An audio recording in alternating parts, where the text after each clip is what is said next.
Unconstrained delegation, TGT extraction. There is a furnace on the application tier.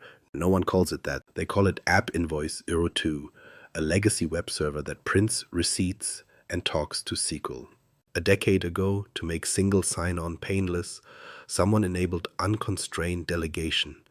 It worked. It kept working. Time slowed around it. The furnace kept burning. Unconstrained delegation bends identity like a star that traps light. Any user who authenticates to the service leaves behind radiant heat, a TGT in memory, valid for hours, minted by the KDC, heavy with authority. The service can then request access tickets to anything the user could reach. Not evil, just physics. At 0918, a Tier 2 user browses to the app. Krbtgt does its honest work. The front end receives a service ticket for HTTP app invoice 02. The furnace exhales. The user moves on. The TGT remains. In another room, an attacker holds local admin on the host from a forgotten software updater. They do not need a 0-day. They only need to open the door the furnace already warmed. They read memory. Not a how-to, but a truth. LSAS on an unconstrained delegate caches TGTs for convenience. The attacker does not pivot loudly. They listen to the process list, watch handles, and wait for a principle worth falling toward.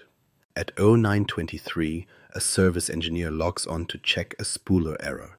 Their account is privileged on a mid-tier management server. The TGT appears. It glows. Lab echo, low chime. Event 4769, HTTP app invoice 02 request spike. Base pulse. Sysmin 10. LSS handle opened by unusual process. The telescope catches the heat signature. With the engineer's TGT, the attacker requests a service ticket to CIFs on MGMT file 01. The KDC obliges. The ticket is valid because physics says it is. On the file server, a script share holds deployment artifacts. A credential file, historical, forgotten, convenient, contains a GMSA fallback password from before the migration fully completed. Drift plus heat, doors open. They do not stop. The engineer's group membership includes local admin on 3 patching servers. RDP is permitted from the app tier because convenience never argued with law. The attacker carries the warmth across. On patch core west, cached admin tokens linger. Identity bends further. The gravity well brightens. The target is still the singularity.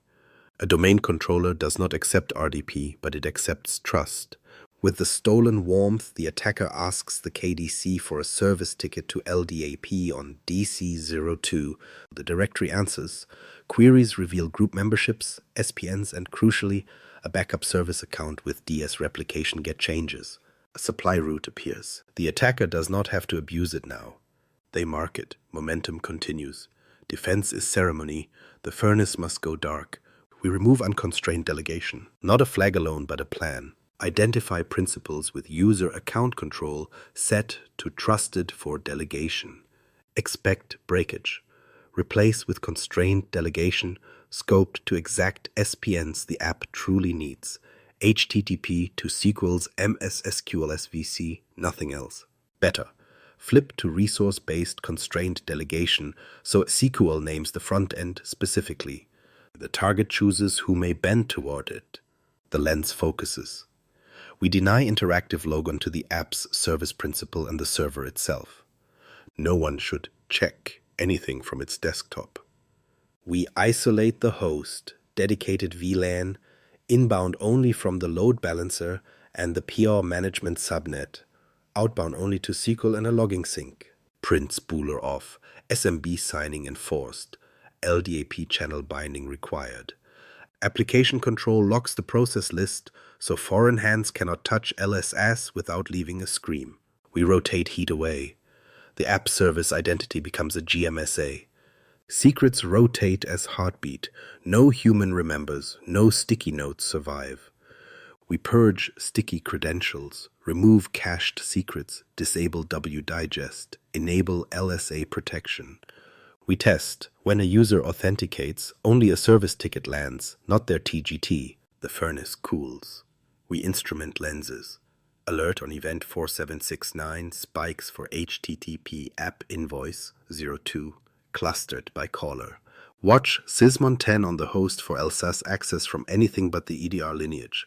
Monitor 4738 for changes to delegation flags. 5136 for edits to MSDS allowed to delegate to and MSDS allowed to act on behalf of other widen tighty. In the CM, chord the song HTTP SPN spike plus LSS handle plus new service ticket to CFs from the same source equals page now. We practice exit.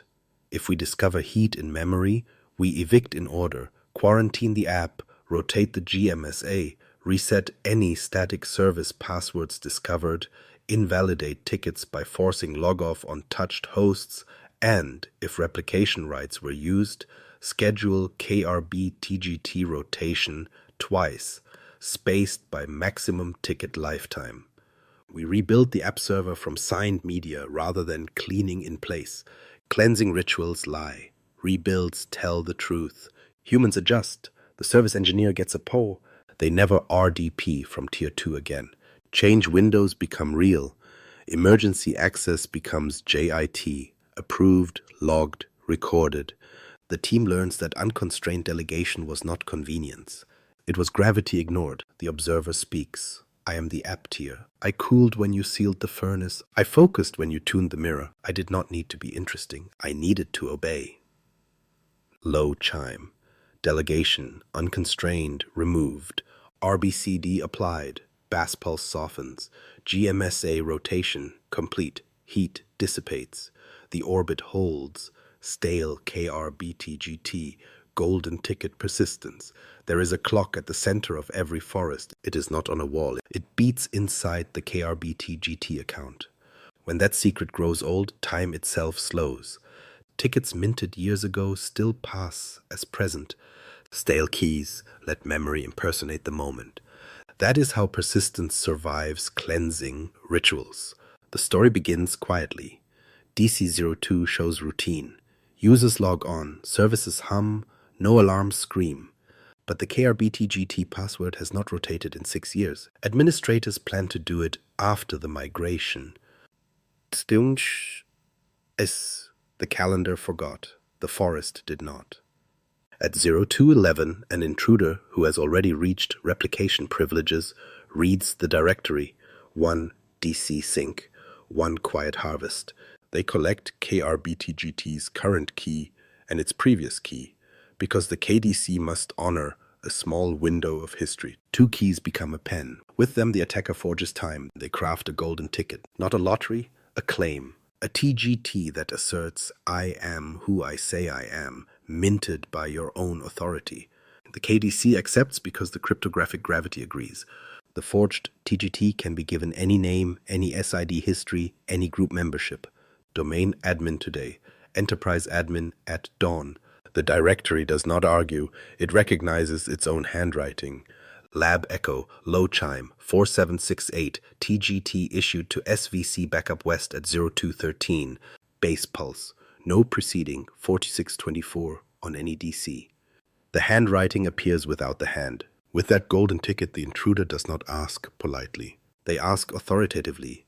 They enumerate GPOs, link a quiet policy that runs a startup script on a management server, then remove the link minutes later. They create a user named SVC Telemetry North with password never expires, tuck it into backup operators in 1OU, and vanish. The ticket is renewed on schedule. Nothing times out. Drift looks like continuity. No antivirus alarms, no brute force, just curvature. Defense is time discipline. Krbtgt rotation is ritual, not folklore, twice in sequence spaced by the maximum ticket lifetime in the domain.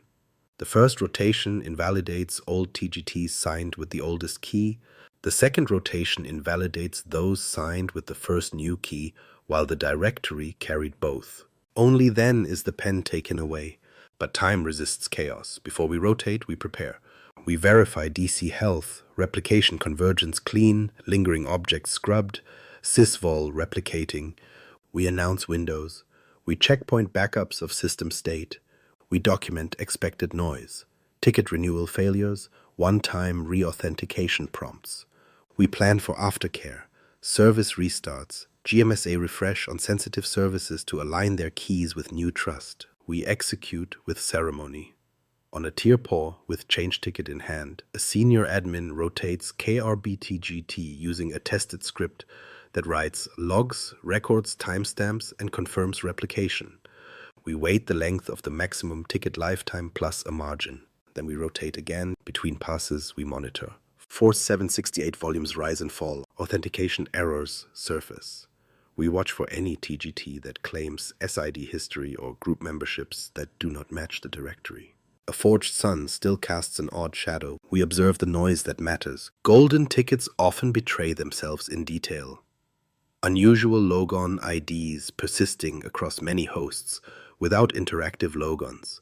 4769 service ticket requests from identities with improbable group claims.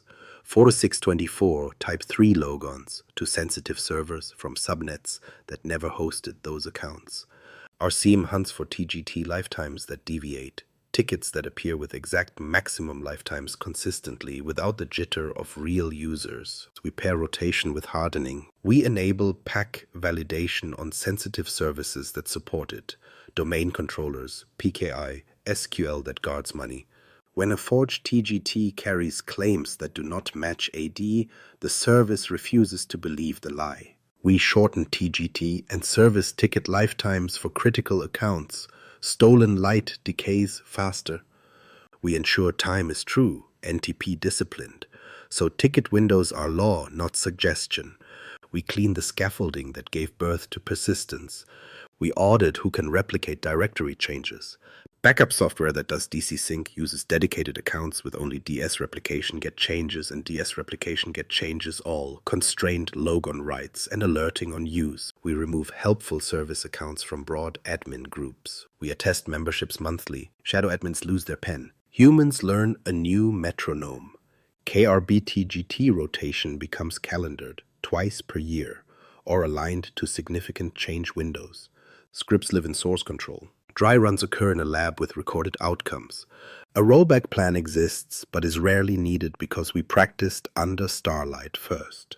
We accept minor discomfort rather than wake to a universe redrawn by a forged ticket. Lab echo, low chime. Krbtgt rotation, pass 1 at 2100, replicated to 100%. Soft tick, pass 2 at 2300. 4768 returns to baseline. Bass pulse fades. Pack validation enabled on DCs and SQLFin. The observer speaks. I am the KDC. I forgot nothing. I accepted the key you refused to change. When you moved time forward, I stopped honoring ghosts. Golden tickets are not sorcery. They are courtesy extended too long. Rotate the key, shorten the night, bind claims to truth. Gravity obeys the clock we keep. Overprivileged backup service. DC sync. Backups are memory.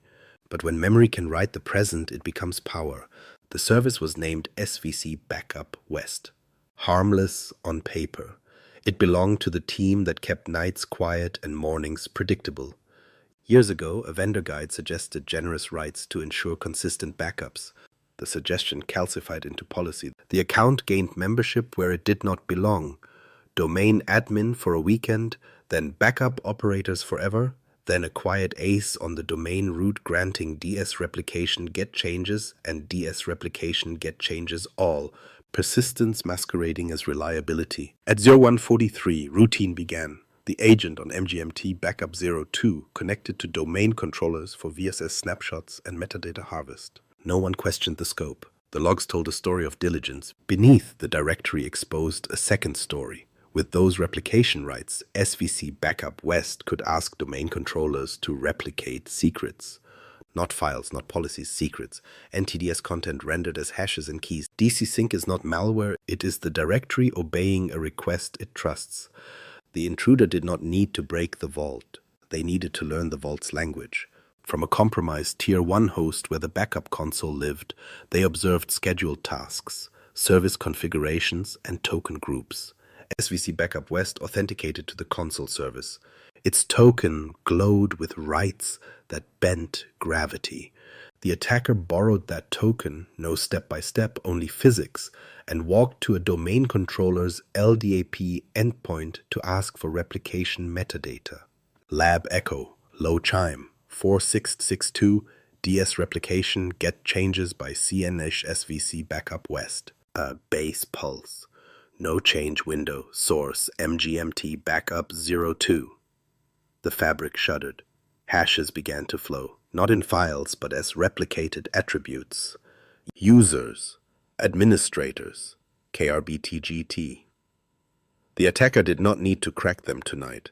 They archived the harvest in a quiet share under a name that looked like retention. With one cord, they bought time and options, pass the hash, offline cracking, forging tickets if Krbtgt stayed old. Overprivilege had turned memory into a pen that could rewrite the map. Defense begins with humility. Backups do not need to impersonate gods. They need a narrow lens. We redraw rights as principle. The backup service account becomes unprivileged by default. It receives exactly the application roles required by the product. Access to VSS on members via local group membership, read only to necessary shares. And, if directory object backups are needed, AD recycle bin and granular exports, not replication. Where the product previously used DC sync, we replace with an agent model that reads from endpoints using endpoint-specific credentials, never from the KDC's heart. We strip the directory of shadow grants. On the domain root, we remove any ACEs that assign DS replication get changes to service principals that are not domain controllers or dedicated replication monitors. We audit 4662 noise, listing principals with those rights and forcing a change request for each that claims business need. Most will be artifacts. Artifacts do not get to bend gravity. We reduce standing privilege further. SVC Backup West becomes a GMSA scoped to the exact backup servers, denied interactive logon, denied RDP, denied local logon everywhere. It holds no membership in domain admins, backup operators on domain controllers, or built-in operators at all. It receives logon as a service on backup hosts and only that. If a backup product demands elevated rights for system state on member servers, we scope via GPO to those servers, never domain controllers. For DC backups, we use Windows Server backup scheduled tasks that run as local system on each DC, writing to an isolated repository that backup servers pull from, pulling files, not writes. We place controls around replication. Directory replication monitoring becomes ceremony. 4662 events for replication rights are forwarded in real time to a channel under watch. First use by any principal in a quarter triggers a page. We tag principals with allowed windows for DC sync, ideally none, and we script a daily check that validates the ACLs on the domain root against a baseline. Any drift becomes a ticket, not a footnote.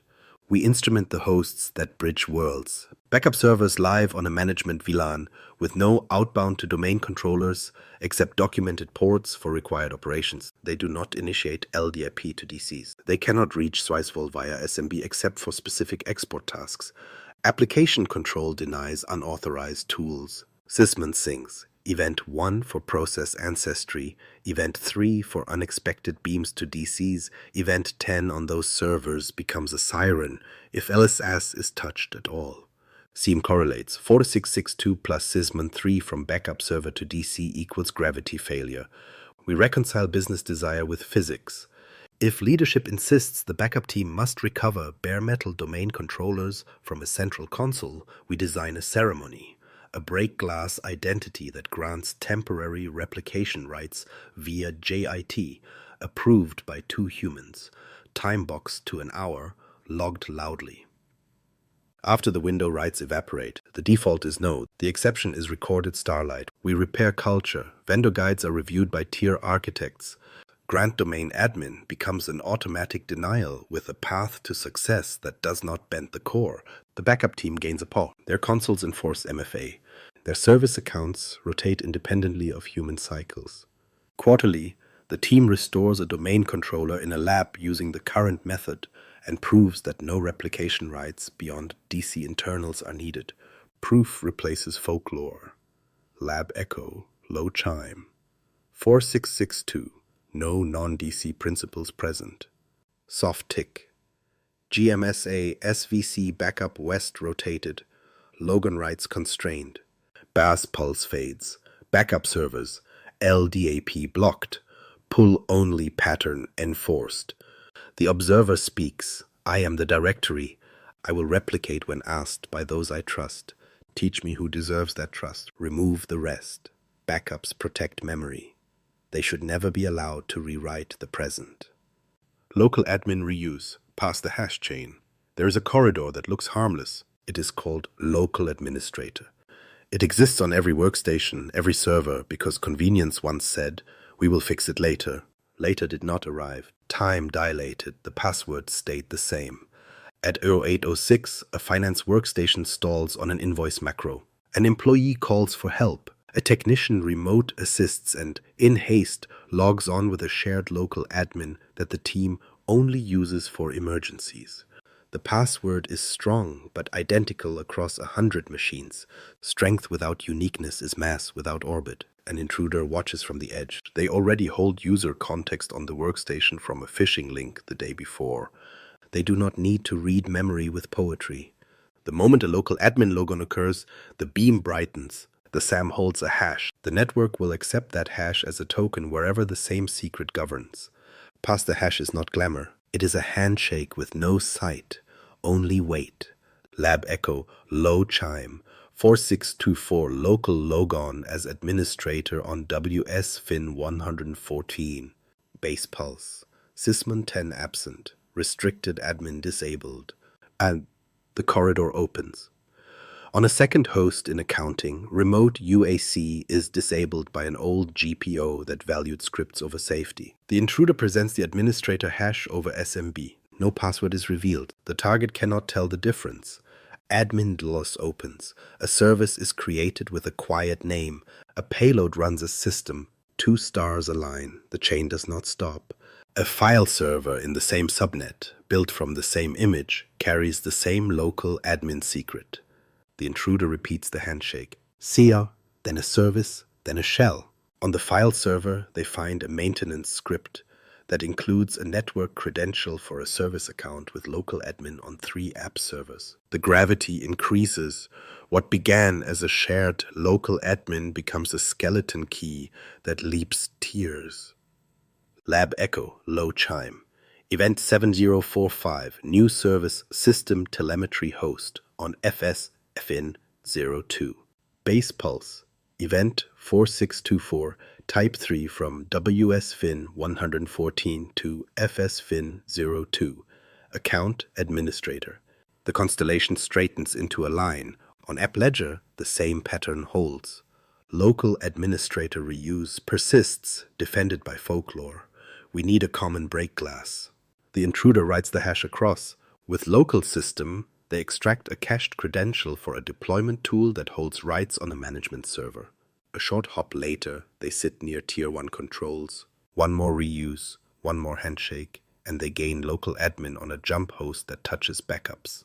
Drift becomes collapse. The fix is not a sermon. It is LAPES. Local administrator password solution turns the same name into unique gravity per host.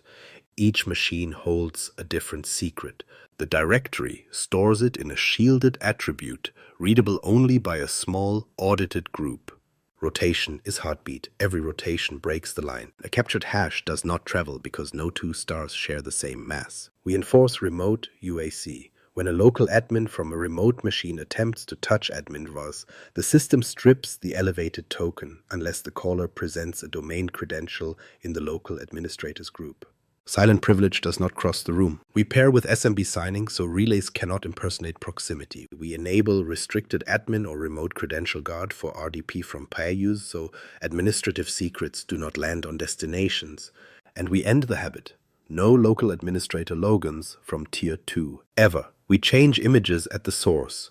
Gold builds no longer bake a shared secret. Sysprep completes, labs initializes on first boot, rotation begins before the host joins production. GPO denies local administrator network logon on servers unless the caller is a break glass identity from tier used through a jump host with recording. We remove the local IT admins group from images. We assign rights by policy to named domain groups, scoped by OU. Detection hears the chain as rhythm. 4624. Type 3 from workstations into servers by administrator is a page, not a report. 7045 new services on non-change windows are glass shattering. Sysmon 3 shows SMB beams from unusual subnets. Correlate 4624 type 3 with 7045 within minutes. Add 4697 if available for service installs. Include 4672 if privilege appears where it should not. Tag hosts by lapse status. If a host without LAPS generates admin dollars connections into many peers, the SIEM declares drift. We plan the break. Rolling out lapse in a living enterprise is surgery. We inventory local admin presence. We test with a pilot OU. We train the help desk. Retrieve lapse passwords through a delegated tool. Log the access and never copy into tickets. We schedule rotation after installation. We audit who can read the attribute and tighten it to the minimum. We set a policy that LAPS is a condition of network membership. Non-compliant hosts are quarantined. We retire myths. We need the same admin everywhere for emergencies becomes we need JIT rights to the one host in trouble. PAM grants a time-boxed local admin on a single machine, then automatically revokes. We need to push a script across all servers becomes we use a management plane with authenticated agents and certificates. The story we tell ourselves changes. The physics does not. Lab echo, low chime. LAPS rotation, WS fin 114, new password set. Base pulse softens. Remote UAC enforced. Admin dollars denied for local administrator from workstation subnet. The line of stars breaks into islands. The observer speaks. I am the corridor. I narrowed when you made every door unique. I resisted when you taught tokens not to travel. I did not need to be clever. I needed to refuse sameness. Pass the hash is gravity exploiting repetition. End the repetition. Make each mass its own. The chain falls apart because it cannot find the next identical door. Disabled SMB signing, NTLM relay. There is an old current moving under modern names. It is called NTLM. When SMB signing sleeps, that current becomes a river that carries lies. It begins as convenience. A print server built years ago still runs the spooler. File servers accept connections from everywhere because users need shares. Somewhere, a GPO meant to enforce SMB signing drifted. On clients, require security signature is not configured. On servers, enable security signature is set but require is not. Negotiation becomes hope. Hope is not gravity. At 10:32, an attacker sitting inside the workstation tier watches name resolution and authentication flow like tides. They cannot see passwords, but they can shape paths. The coercion is ancient, a print notification request, a spool sample callback, an HTTP 401 with negotiate NTLM dangling like bait, an LLMNR whisper that says, I know that name. The target answers because legacy speaks softly and people are busy. The relay works because proximity is faked. The attacker does not need to know the secret. They only need the server to trust the weight of a challenge response. Without SMB signing, the file server cannot tell whether the caller is at the door or behind a mask. The message arrives. The signature is absent. The server shrugs and accepts. Physics without integrity accepts whatever has mass. Lab echo. Low chime. Event 4776. NTLM. Authentication from WSMKT 217 to FSOPS03. Bass pulse.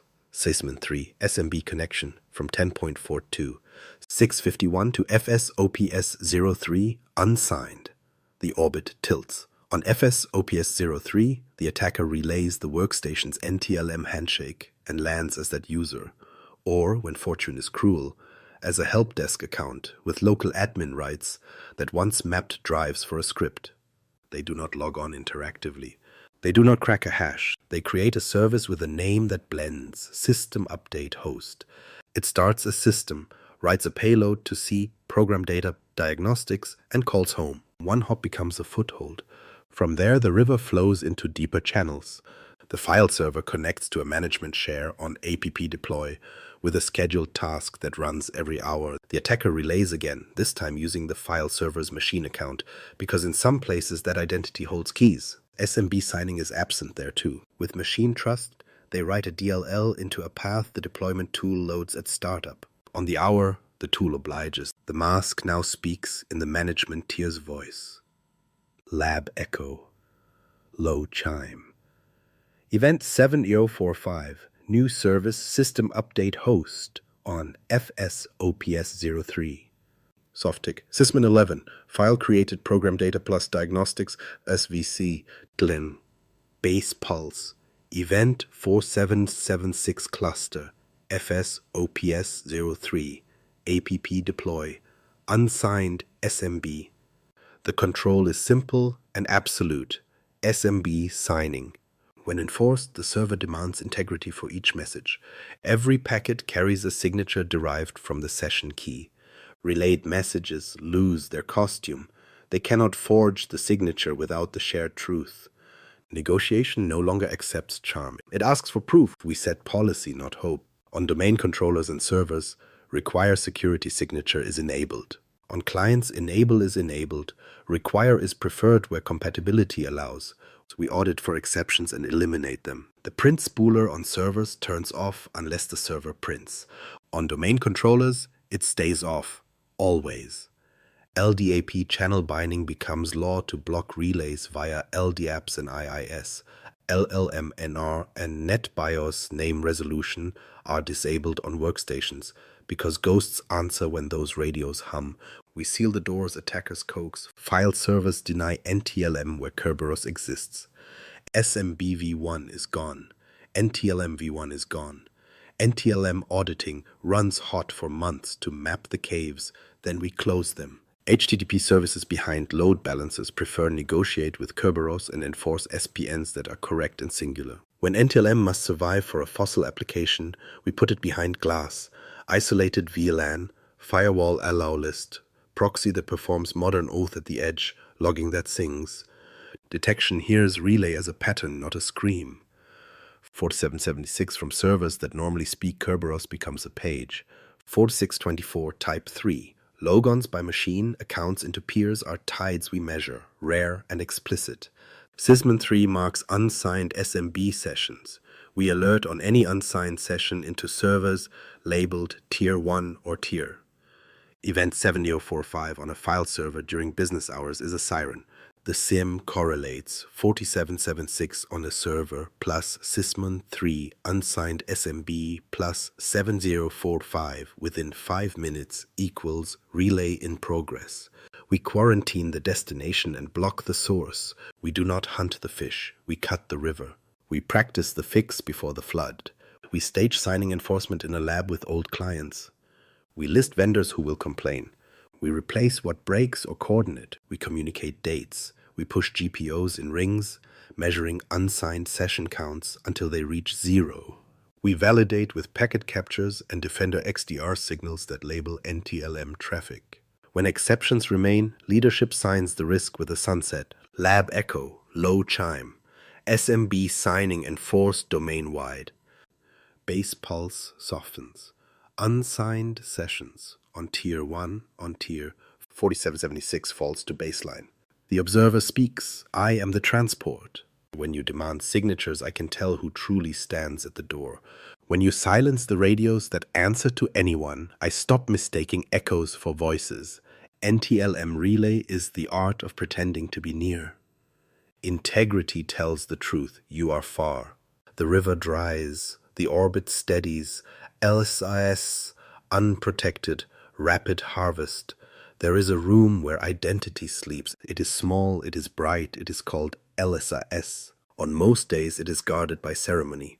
Run SPPL, credential guard, EDR hooks that watch every hand that reaches. But where those rights do not hold, LSIS becomes a bowl and secrets condense on its surface like dew.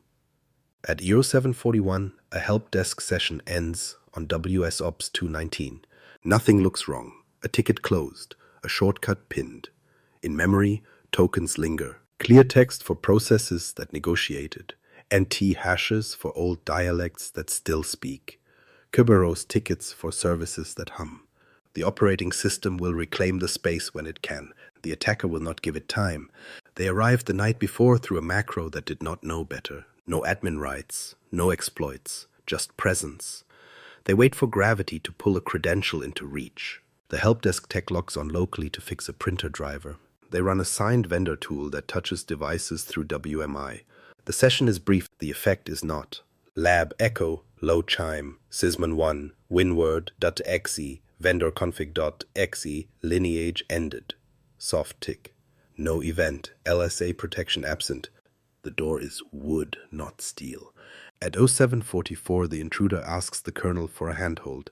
Without LSA protection, LSASys permits a process with cdebug privilege, or a way to gain it through a vulnerable driver to open a handle and read. The attacker is careful. They load no crude tools. They call the documented APIs.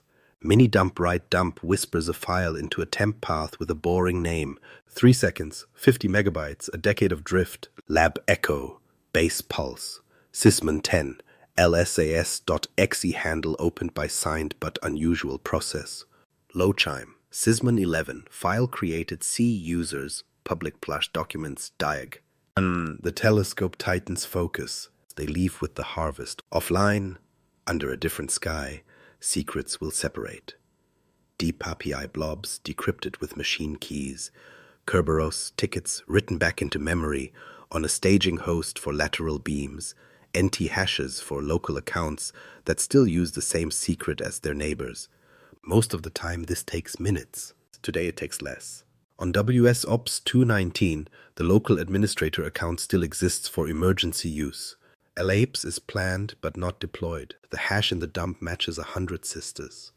Past the hash waits like an elevator with its door open. The attacker steps in. Admins on AppOps02 yields. A service appears, runs once, and vanishes. A second dump lands, this time from a server that talks to management. Momentum grows. On AppOps02, restricted admin for RDP is disabled and remote credential guard is unknown. An admin once solved a problem from Tier 2. Their domain token slept in LSSs. The dump reveals a TGT warm enough to carry. CIFs on MGMT task 01 accepts a ticket that claims authority. A scheduled task is edited to run a benign-looking binary with a 30-second delay every hour. Persistence as a heartbeat. This is what rapid harvest means, not drama, accumulation. One room unguarded, one handle granted, one dump copied. Then gravity draws the line toward Tier 1. Defense is not a single switch, but the switches exist. LSA protection, run ASPPL, raises the walls. LSAS stops speaking to unsigned strangers. Even administrators cannot open its hands without a kernel mode partner that is trusted. Credential guard moves secrets out of ordinary memory into an isolated chamber the attacker cannot touch from user mode. The bowl remains, but the dew does not form. We enforce them where mass is heavy. On domain controllers, on pause, on servers that hold schedules and keys, run as PPL is law. On workstations, Credential Guard writes standard images. WDigest stays disabled. Debug privileges are rare. CDebug privilege does not belong to IT helpers. We refuse vendor drivers that expose read-write primitives into kernel space. A driver that turns memory into glass is a violation, not a convenience. We end the need to peek. Admins use pause. They do not RDP from Tier 2. They administer with remote credential guard, so secrets do not land on destinations. They do not browse, check mail, or install plugins where they touch identity. They accept friction today, so gravity holds tomorrow. We deploy labs everywhere. A dump that exposes a local administrator hash does not travel because its siblings no longer share mass. We pair with remote UAC, so local admin tokens do not bring silent elevation across SMB. Past the hash meets a locked door. Detection listens for the reach, not just the spill. Sysmon event 10 on LSAS, paired with process ancestry that does not match EDR lineages or known backup agents, is a page. Event 11 for files in public or temp with dump signatures is more than interesting. Combine with firewall logs that show admin dollars connections minutes later, or with 7045 for single-shot services, and the CM sings a chord called Harvest in Progress. We harden in layers. App Locker or WDAs on pause and tier servers limits who may touch LSS at all. Only signed, known tools permitted. On workstations, process access auditing is tuned. Success on LSS. Exe emit events. Failure helps baseline. We feed XDR with labels. Credential theft likelihood plus host cohort equals action. A high score on a legacy host with no PPL triggers quarantine over caution. We practice the counterplay. If we suspect a dump, we evict rapidly. Isolate the source, rotate labs on it and its neighbors, invalidate Kerberos on touched hosts, review 4769 patterns for SPNs accessed post-event, and inspect scheduled tasks and services created within 5 minutes of the dump. If the chain touched Tier 1, we rebuild rather than cleanse. Time spent scrubbing memory is time secrets reshape elsewhere. Lab echo, low chime. Run SPPL enforced on Tier and Tier 1. Soft tick. Credential guard, enabled on workstations. WDIgest disabled. Bass pulse recedes. Sysmon 10 tuned. LSS access by unknown lineage equals page. The observer speaks. I am the small bright room. When you raised my walls, I kept the dew from forming. When you moved the water elsewhere, the bowl stayed dry. I am not a vault. I am a vessel. Treat me like one. And the harvest slows to a whisper. Sysvol GPP passwords, instant escalation. There is a library that everyone can read. It is called Sysvol. Inside it, group policy preferences once wrote convenience as scripture. XML files that carried settings for drives, services, scheduled tasks, each a stanza of order. For a time, they also carried passwords, not hashes, not tickets, passwords, encrypted with a key Microsoft published so that administrators could recover what they had written. Convenience mistook obscurity for gravity. The key was not a secret. The moment it met the world, it never would be again. At 11:02, an intruder with nothing more than user rights opens a share every workstation can reach. Domain tld.svsvol. They do not pry. They browse. Under policies, they follow guides like constellations. In preferences, they find group policy, preferences, plows, scheduled tasks and services and drives, quiet XMLs, groups.xml, services.xml, scheduled tasks.xml. Each line is a whisper. In the cpassword attribute, a string, base 64, calm, waiting. The schema tag says it aloud. Cpassword is a credential. Lab echo, low chime. File read groups.xml from sysvol by user ws mkt 2177 j lee. Soft tick. Cpassword present. Base pulse. Known AES key loaded. The decryption is not an exploit. It is arithmetic. The published AES key unwraps the cpassword into clear text in a breath. Administrator passwords that were meant to map drives on first boot. A service account secret from 2012 that joined machines to the domain. A local admin reset used by a deployment wave. One file gives 3 doors, 1 door leads to Tier 1. The intruder tests gently. With the recovered service account, they authenticate to a management share on APBuild01. It accepts the weight. The account owns log on as a service on half the build farm. On APBuild01, a script repository holds signing certificates for internal tools, private keys stored alongside public ones for convenience. The line bends. On MGMT task 01, the same password appears again in another XML. The account is a member of local admins, app servers, a domain group that grants local admin widely. The intruder does not need to guess. They step through admin doors, create a transient service, and capture a memory fragment that contains a Kerberos ticket for a deployment orchestrator. That orchestrator touches servers with rights the original XML author never imagined. This is why we call it instant escalation. No 0 day, no brute force. The forest published its secrets in the one place every citizen must be allowed to read. The encryption key was never a key, it was a handshake guide. Defense is an act of contrition and removal. We do not trust that the old XMLs were cleaned. We search sysvol with purpose. We scan every policy folder for cpassword across preferences, drives, scheduled tasks, services, data sources, printers, local users, and groups. We do not stop at one. We collect every hit. For each, we identify the principal whose password was entombed. Then we rotate. Not tomorrow, now. Passwords become long, random, and different from anything they ever were. Where feasible, we retire the accounts entirely and replace with GMSA, so no human password exists to leak again. We delete the XMLs, but we do not trust deletion alone. Versioning and DFSR may echo old files. Other domain controllers may still replicate ghosts. We force a cleanup that propagates. We confirm with hashes of sysvol folders across DCs. We purge client-side caches where GPP applied. And we rewrite the policies in a safe dialect. Use group policy restricted groups or group policy preferences without passwords for local group membership.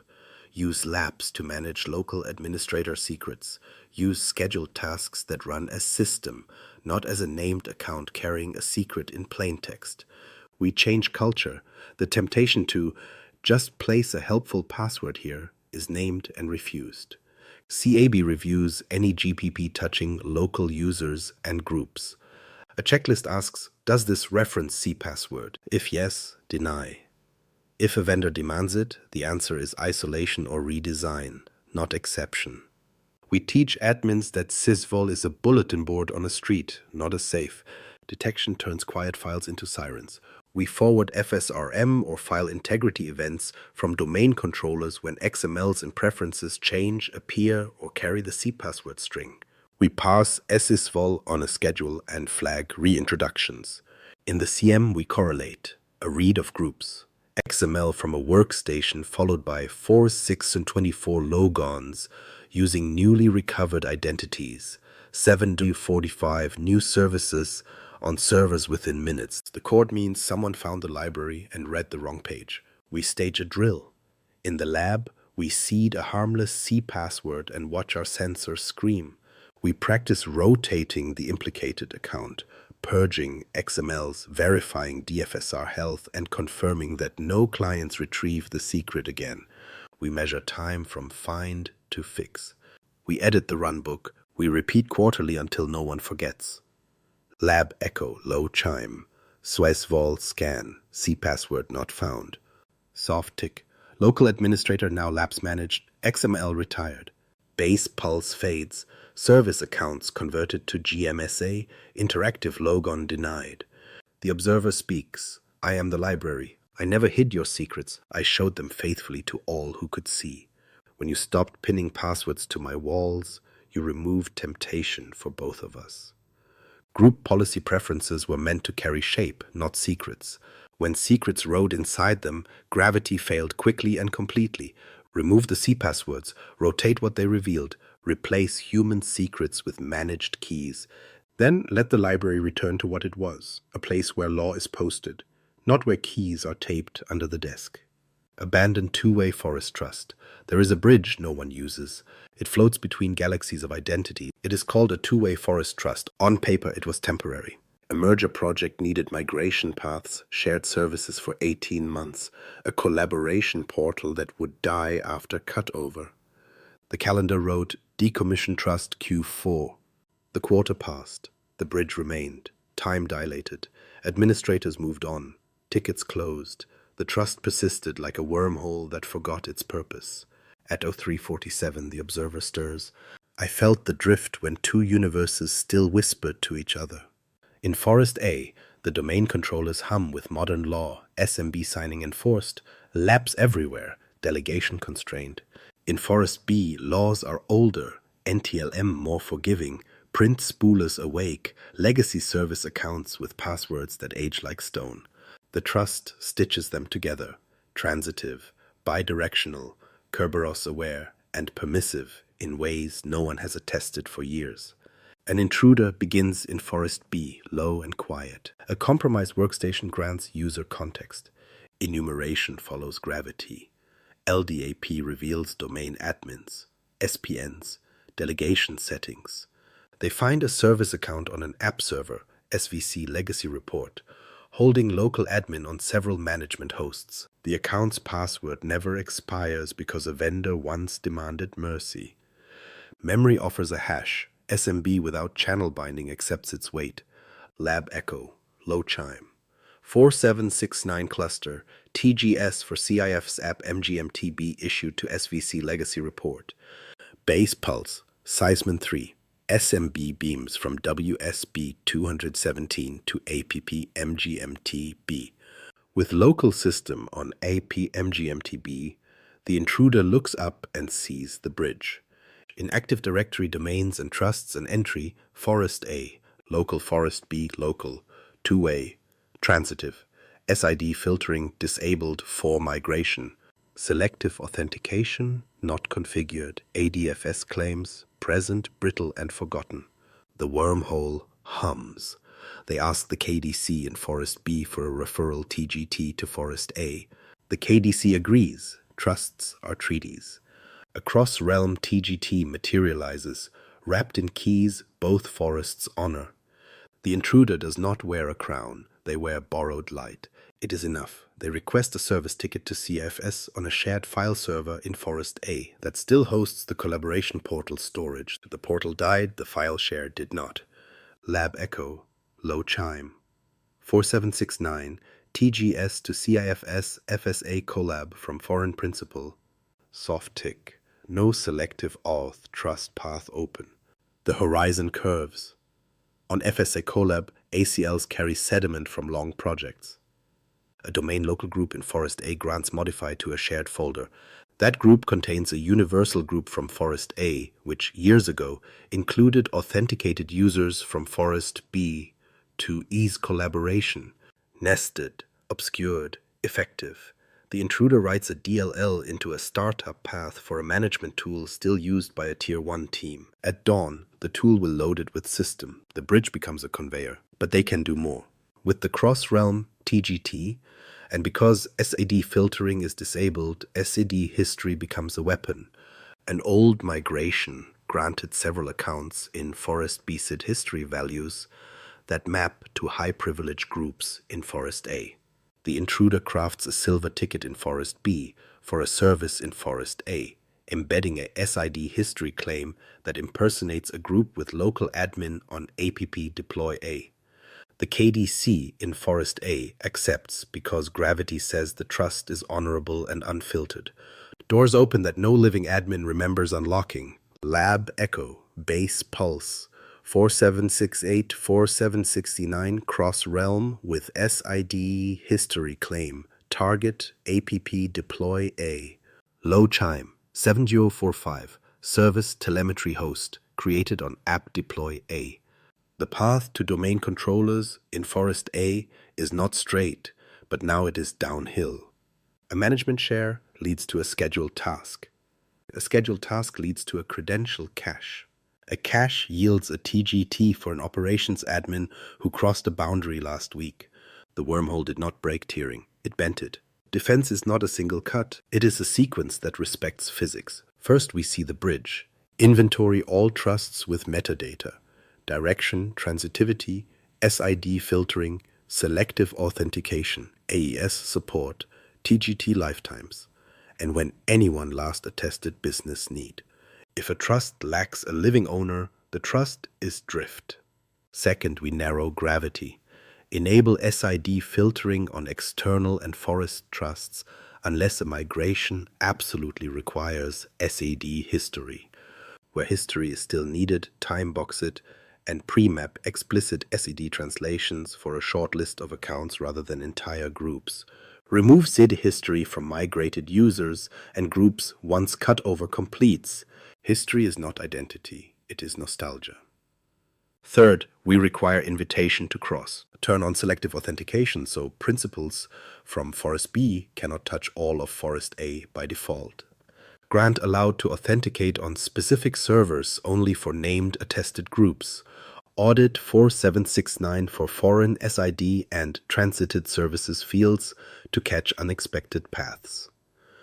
Monitor 4624-4672 in Forest A for logons with authentication package Kerberos and transited services Krbtgt to Forest B local. Those words are gravity speaking. Fourth, we fix the old language. Ensure both forests use AES for interforest Kerberos. Retire RC4 and DES. Kerberos armoring where supported reduces tampering. Tighten ticket lifetimes if the bridge must remain. Harden SPNs on target services to exact names. Remove aliases that encourage stray authentication. Fifth, we excise sediment. On shared servers, remove legacy groups with foreign principals. Replace with explicit least privilege grants. Retire collaboration shares, archive and delete. If ADFS claim rules created broad trust, rewrite them with whitelists. If trusts only exist for DNS forwarding, replace with conditional forwarding, not identity treaties. Sixth, we practice collapse. Test trust removal in a lab clone. Stage downtime with business owners. Cut one direction at a time if needed, using selective authentication as a proving ground. When removed, purge lingering references, logon rights, local groups, GPO scopes. Watch for authentication failures that reveal dependencies. Fix or isolate the callers. Bridges do not simply vanish, they echo. Detection must be layered. CM correlates cross-realm TGT issuance with access to sensitive SPNs minutes later. Alert on any 4769 in Forest A where client address belongs to Forest B subnets and the service name belongs to Tier 1 or Tier. Flag 4662, DC sync attempts from foreign SIDs. If ACID filtering is disabled anywhere, raise a standing incident until it changes. Lab echo, low chime. Trust audit, Forest A Forest B, SID filtering enabled, selective auth enabled. Base pulse softens. Cross-realm tickets restricted. Foreign access list attested. The observer speaks. I am the bridge you forgot. When you narrowed me to purpose, I stopped turning distance into danger. When you finally dissolved me, the galaxies kept their shape. Abandoned trusts are not pathways, they are tiers in the fabric. Close them, or they will choose your ending for you. An ADCS ESC1 misconfiguration, there is a forge that mints identities into substance. It is called Active Directory Certificate Services. When its molds are cut carelessly, any hand can pour metal and walk away wearing a crown.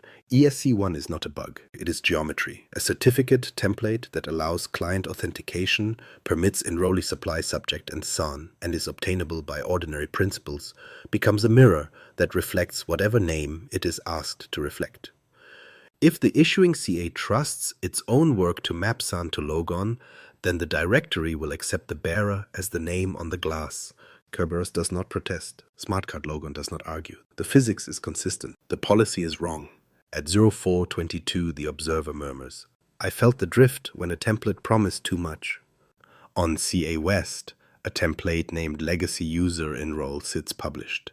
Its flags, Client Authentication EKU Present, Enrollee Supplies Subject, Manager Approval Not Required, Security, Domain Users, Enroll, Auto-enroll, no issuance requirements, no subject name restrictions. The forest trusted the forge to be humble. It was not. An intruder with only user rights opens the enrollment dialog or speaks to the CA over RPC with a quiet request. They ask for a certificate where the subject alternative name includes UPN in backup, SVC at a domain TLD, or even administrator at domain TLD. The CA stamps the request with its signature because it trusts what it was asked to believe. The certificate is valid, shiny, unremarkable. The private key lives in user space. That is enough. Lab echo, low chime. Event 4886, certificate issued to J. Lee, template, legacy user enroll, SAN, administrator at domain T. Teltival base polls. No manager approval. With the certificate, the intruder presents themselves to a domain controller using pkinit, Kerberos with public key. The KDC checks the chain to the issuing CA. The CA is in NT youth. The EKU includes smartcard logon.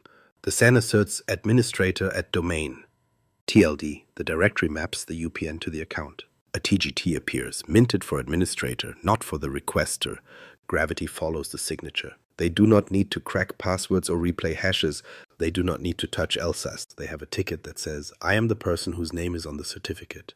The CA said yes. The KDC agrees. Doors open with ceremonial ease. Lab echo, low chime. 4768, TGT issued via certificate logon, account, administrator, caller WS desk 034. Soft tick, 4887, certificate request attributes included SAN. They move with quiet authority. A service ticket to LDIP on DC02. A query for group memberships. A new GPO link that lasts 2 minutes. A shadow admin placed, then removed. The certificate lives for months. Renewal is a whisper. Revocation is a fantasy if no one knows to revoke. Defense is the discipline of molds. We enumerate templates like we enumerate stars. For every template that can issue logon-capable certificates, smart card logon, client authentication along with issuance to user principals, we examine 3 truths. Who can enroll, who can request subject and SAN, what EKUs are included. If domain users can enroll and supply SAN on a template whose EKU maps identities, we have built a wormhole. We close it by reducing surface and adding ceremony.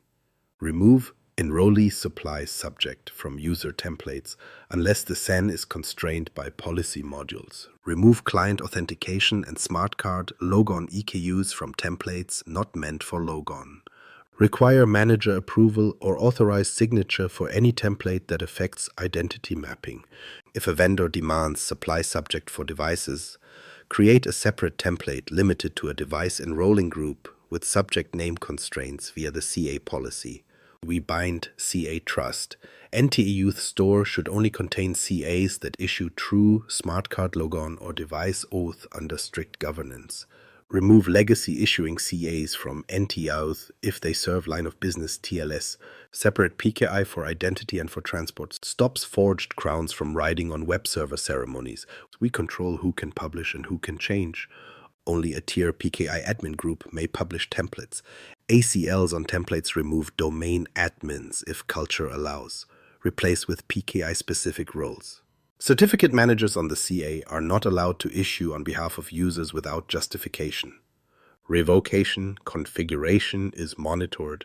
CRLs and OCSP are healthy and reachable. We instrument the forge. Forward 4886, 4887, 4898, 4899 from CAs. Alert when SAN contains an unexpected realm, when UPNs do not match the requester, when smart card logon EKU writes a template whose friendly name is not on an allow list. In the KDC realm, detect 4768 with certificate logon where the client workstation is a non-PO subnet. Pair with 469 spikes to sensitive SPNs. The code means identity bent at the mint. We enforce pack scrutiny at endpoints that matter. Domain controllers already inspect, but high-value services can perform additional checks. Reject certificate logon for accounts not in a defined set. Deny service tickets if the presented identity was minted by an unapproved CA. Kerberos armoring helps when supported. Channel binding helps at LDAPS. Integrity for the path as well as the claim.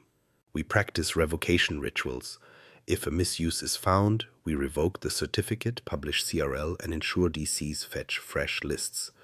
We roll keys for the abused account, even if the cert granted transient access to invalidate any cached tickets. We review the NT Youth Store again. We test logon with a bad cert. The door stays closed. We simplify future shapes. Smart cards or FIDO for admins. Device certificates bound to hardware TPM with attestation. Templates with explicit subject rules enforced by the policy module. Auto-enrollment limited to groups with attestations. Humans do not type SANs. Systems derive them from true identity. Lab echo, low chime. Template audit, legacy user enroll. Unpublished, EKU trimmed. Base pulse softens. NT Youth Store identity issuing CAs only. 4768 certificate logon limited to PAD use. The observer speaks. I am the forge. When you narrowed my molds and watched my fire, I stopped crowning strangers. I still mint truth. I no longer mint fantasy. Identity is metal. Heat without form is chaos. Form without rules is fraud. Set the template. Guard the store. Listen for the chime. Monday actions. Identity controls. The map darkens. We move from theory to ritual. Identity is not a name, it is a controlled instrument. On Monday, we set the metronome and bind the edges. Begin with separation of selves. Human comfort merges roles. Gravity demands we split them. Every administrator receives 3 identities: daily user, tier 1 admin, tier admin.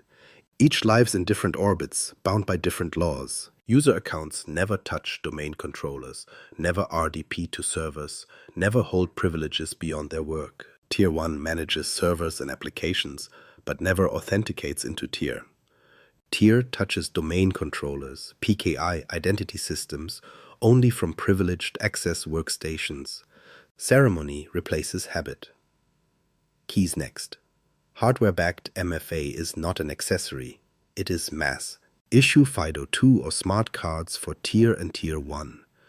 Bind them to devices that do not browse, do not receive email, do not run unsigned code. Where hybrid demands cloud strength, enforce number matching and phishing-resistant flows. The point is not trust in people, it is trust in physics. Something you hold, something the machine can attest. Silence the fossils, disable LM and NTLM v1 everywhere. Turn on NTLM auditing for a month, tag every source, then cut. Enforce LDAP channel binding and signing. Require SMB signing on clients and servers. Prefer Kerberos with precise SPNs. In places where NTLM must persist, fence it. Dedicated VLAN, firewall allow lists, no path to tier. Drift cannot cross glass. Bind high-value people to stronger gravity. Place tier admins and sensitive service identities in protected users. That removes NTLM fallback, blocks legacy delegation, and avoids fragile caches. Pair with account policies that shorten ticket lifetimes for these identities. Stolen heat cools faster.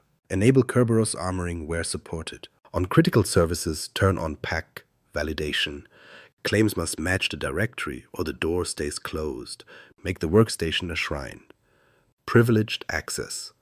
Workstations are not laptops with a sticker, they are instruments. No personal browsing, no plugins, no office macros. App control locks execution to an allow list. Device health attestation at logon. RDP sessions use remote credential guard. Secrets remain anchored on the PW. If technicians must manage endpoints outside the core, use just-in-time elevation with short recorded windows. Tools leave logs. Humans leave approvals. Rotate what time erodes. Service accounts become GMSA by default. Static passwords die on a schedule no human negotiates. Remove password never expires from history. Restrict logon rights to exact hosts. Deny interactive logon and RDP to all service principals. SPN creation moves into a change ticket with an owner, a duration, and a purpose. Every vessel has a captain. Every captain can be named. Prevent local sameness. Elapse across the estate. Unique local administrator passwords on every workstation and server. Rotated on cadence. Readable only by a small, audited group. Enforce remote UAC. Remove the silent elevation that turns hashes into passports. Pair with restricted admin and remote credential guard for RDP from PAWs. A captured local secret does not fly. Narrow delegation like optics. Remove unconstrained delegation. Replace with constrained delegation to exact SPNs. Prefer resource-based constrained delegation so targets choose their mirrors. Audit for wildcard targets. Deny interactive logon to delegated identities. If a vendor insists on freedom, isolate it, record it, and schedule its sunset. Constrain replication authority. No human account holds DS replication get changes. Backup software does not DC sync by default. If emergency recovery requires it, build a break glass JIT role with dual approval, hour-long expiry, and loud logging. Monitor 4662 for replication rights used. The moment it syncs, eyes open. Instrument identity like a constellation. Alerts that matter. 469 spikes on SPNs tied to money or control. 4672 privileged logons outside windows. 4738 attribute changes for privileged accounts, 4728, 4729, and 4732, 4733 movement into admin groups, 4768 certificate logons from non-PADU subnets, 4662 replication attempts, pair with Sysmon 10 on LSAS, handle access, and Event 1 ancestry on tools that should never exist on pause. The code matters, the notes are noise, time discipline around Krbtgt. Rotation is scheduled ritual, twice per event. Before each pass, check replication health and backup system state. After, watch authentication failures that reveal shadow dependencies. Align GMSA refresh for services that care. Golden tickets become history, not prophecy. Finally, make exceptions loud. Catalog every legacy system that cannot obey. Assign it a tiered isolation, a compensating control, an owner, a retirement date. Label its traffic, weight its alerts, no silent debts, no invisible gravity. The bass pulse softens, a low chime. Tier separation enforced. Protected users applied. LAPS rotation complete. SMB signing required. PAC checks enabled. We are not done. We are in orbit. Identity bends toward law, not convenience. The universe acknowledges the change. Monday actions, surface hardening. The gravity is identity, but the terrain is metal. We set the surface so bends are rare and loud. Begin with baselines as law, not suggestion. Domain controllers receive a hardened GPO that is sacred. No interactive logon by anyone but tier administrators. No scheduled tasks created by non-service principals. No print spooler, no webdav, no SMBv1, no inbound PS remoting except from PRDUs, and PowerShell constrained language mode for non-admin tokens. Audit policy is explicit and aggressive. Success where lineage matters, failure where probing counts. Forward, everything. Servers follow a tiered constellation. Tier servers and management hosts obey a stricter baseline. WDAC or app locker whitelisting. Unsigned binaries refuse to run, script enforcement on. RDP only from PRDUs with remote credential guard. WinRM with certificate authentication, not default cred SSP. Local firewall rules, default deny east-west. Permit documented SPNs only. Lateral movement is not convenience, it is failure. Workstations receive a living image. The gold build enables credential guard where hardware permits, LSA protection, attack surface reduction rules that block Office from creating child processes and block credential theft behavior, and smart screen on. Macros from the internet die at the door, browser isolation for admin sites. Drivers are signed and vetted. Kernel surfaces do not host vendor shortcuts. USB storage is disabled except for a break glass process with approval and logging. On every surface, we kill fossils. LM and NTLM v1 disabled. NTLM auditing, enabled for mapping, then enforcement to reduce exceptions to named, isolated workloads. LDAP signing and channel binding, required on domain controllers and enforced on apps. SMB signing, required on servers, enabled on clients, with a plan to require everywhere. SMBv1, gone. WebDAV, gone. RDP NLA, required. ICMP can live. RPC without purpose cannot. We set services to truth. Print spooler is off on servers that do not print. On domain controllers, it is off always. Remote registry, disabled except during controlled change windows. Windows installer, restricted on servers to prevent on-the-fly package runs outside maintenance windows. Scheduled tasks that run as users are an exception, not a pattern. Service accounts deny interactive logon and RDP. They hold logon as a service only on their hosts. We standardize ports like constellations with names. Each class of server declares its allowed inbound and outbound. Web tier, inbound from load balancers, outbound to app tier and telemetry, nothing else. App tier, inbound from web and management, outbound to data tier and identity, nothing else. Data tier, inbound from app only, outbound to backup and replication, nothing else. Management tier, inbound from PODUs, outbound to all tiers by documented agents only. Firewall rules are enforced by GPO and verified by a daily scan that compares effective policy to baseline. We shrink the attack surface with certificates and keys. WinRM over HTTPS with mutual auth between management plane and servers. RDP from PAUs only. MFA at the jump point. Session recording on. SSH for Windows, allowed where automation demands, pinned to host keys, and limited to a management subnet. TLS everywhere. LDAPS only. IIS drops plaintext. SQL enforces encryption with certificate pinning on critical apps. We tune the memory edge. LSAS is protected on tier and tier 1. WDIGEST stays disabled. CDebug privilege is removed from broad admin groups. Only EDR and backup agents hold it via a narrow GPO. ETW providers that leak secrets are secured. Mini-dumps are restricted to administrators and blocked by WDIG on sensitive hosts. Crash dumps write to protected paths. EDR scrubs artifacts quickly. We push application control where gravity is heavy. WDAG in audit then enforced on domain controllers and PAWs. App locker on tier servers with publisher rules for signed tools, hash rules for internal binaries, and script rules that allow only specific paths. PowerShell is constrained for non-admins. Script block logging and module logging feed the telescope. We isolate legacy without apology. ICS or vendor servers that refuse signing or Kerberos live on quarantined VLANs behind transparent proxies that translate modern authentication at the edge. No path to domain controllers beyond DNS. No inbound from workstations. Monitoring is loud. Business owners sign time boxes. The sun sets on dates, not intentions.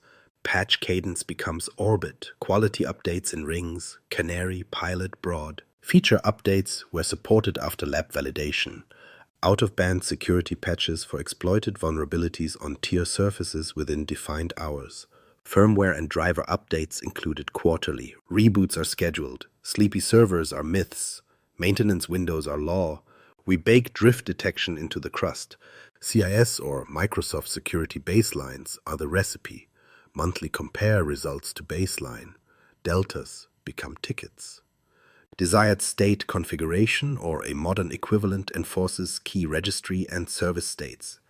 When someone flips a bit, the system flips it back or rings a bell. Humans stop arguing. The instrument plays the score. We wire telemetry with intent. Sysman runs with a curated rule set tuned to your estate. Process ancestry for admin tools.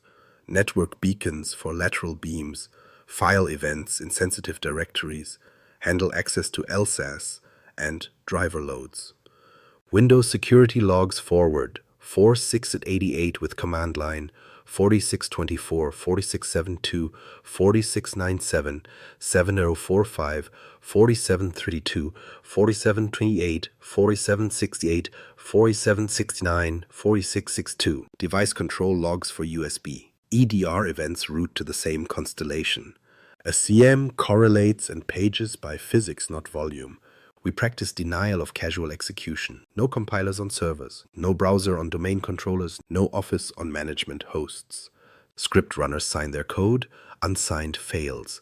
Package managers are allowed only from internal repositories with attested packages. The observer speaks. I am the surface. When you hardened my crust, the fractures became visible and correctable. When you demanded signatures, my messages gained truth. When you narrowed my ports, my paths became deliberate. Hardening is not glamour. It is gravity applied at every edge until accidents cannot cross. Monday actions, detection and monitoring. The telescope must be tuned before the light arrives. On Monday, we wire our sky so gravity speaks in numbers we can trust. Begin with intent. We do not forward everything.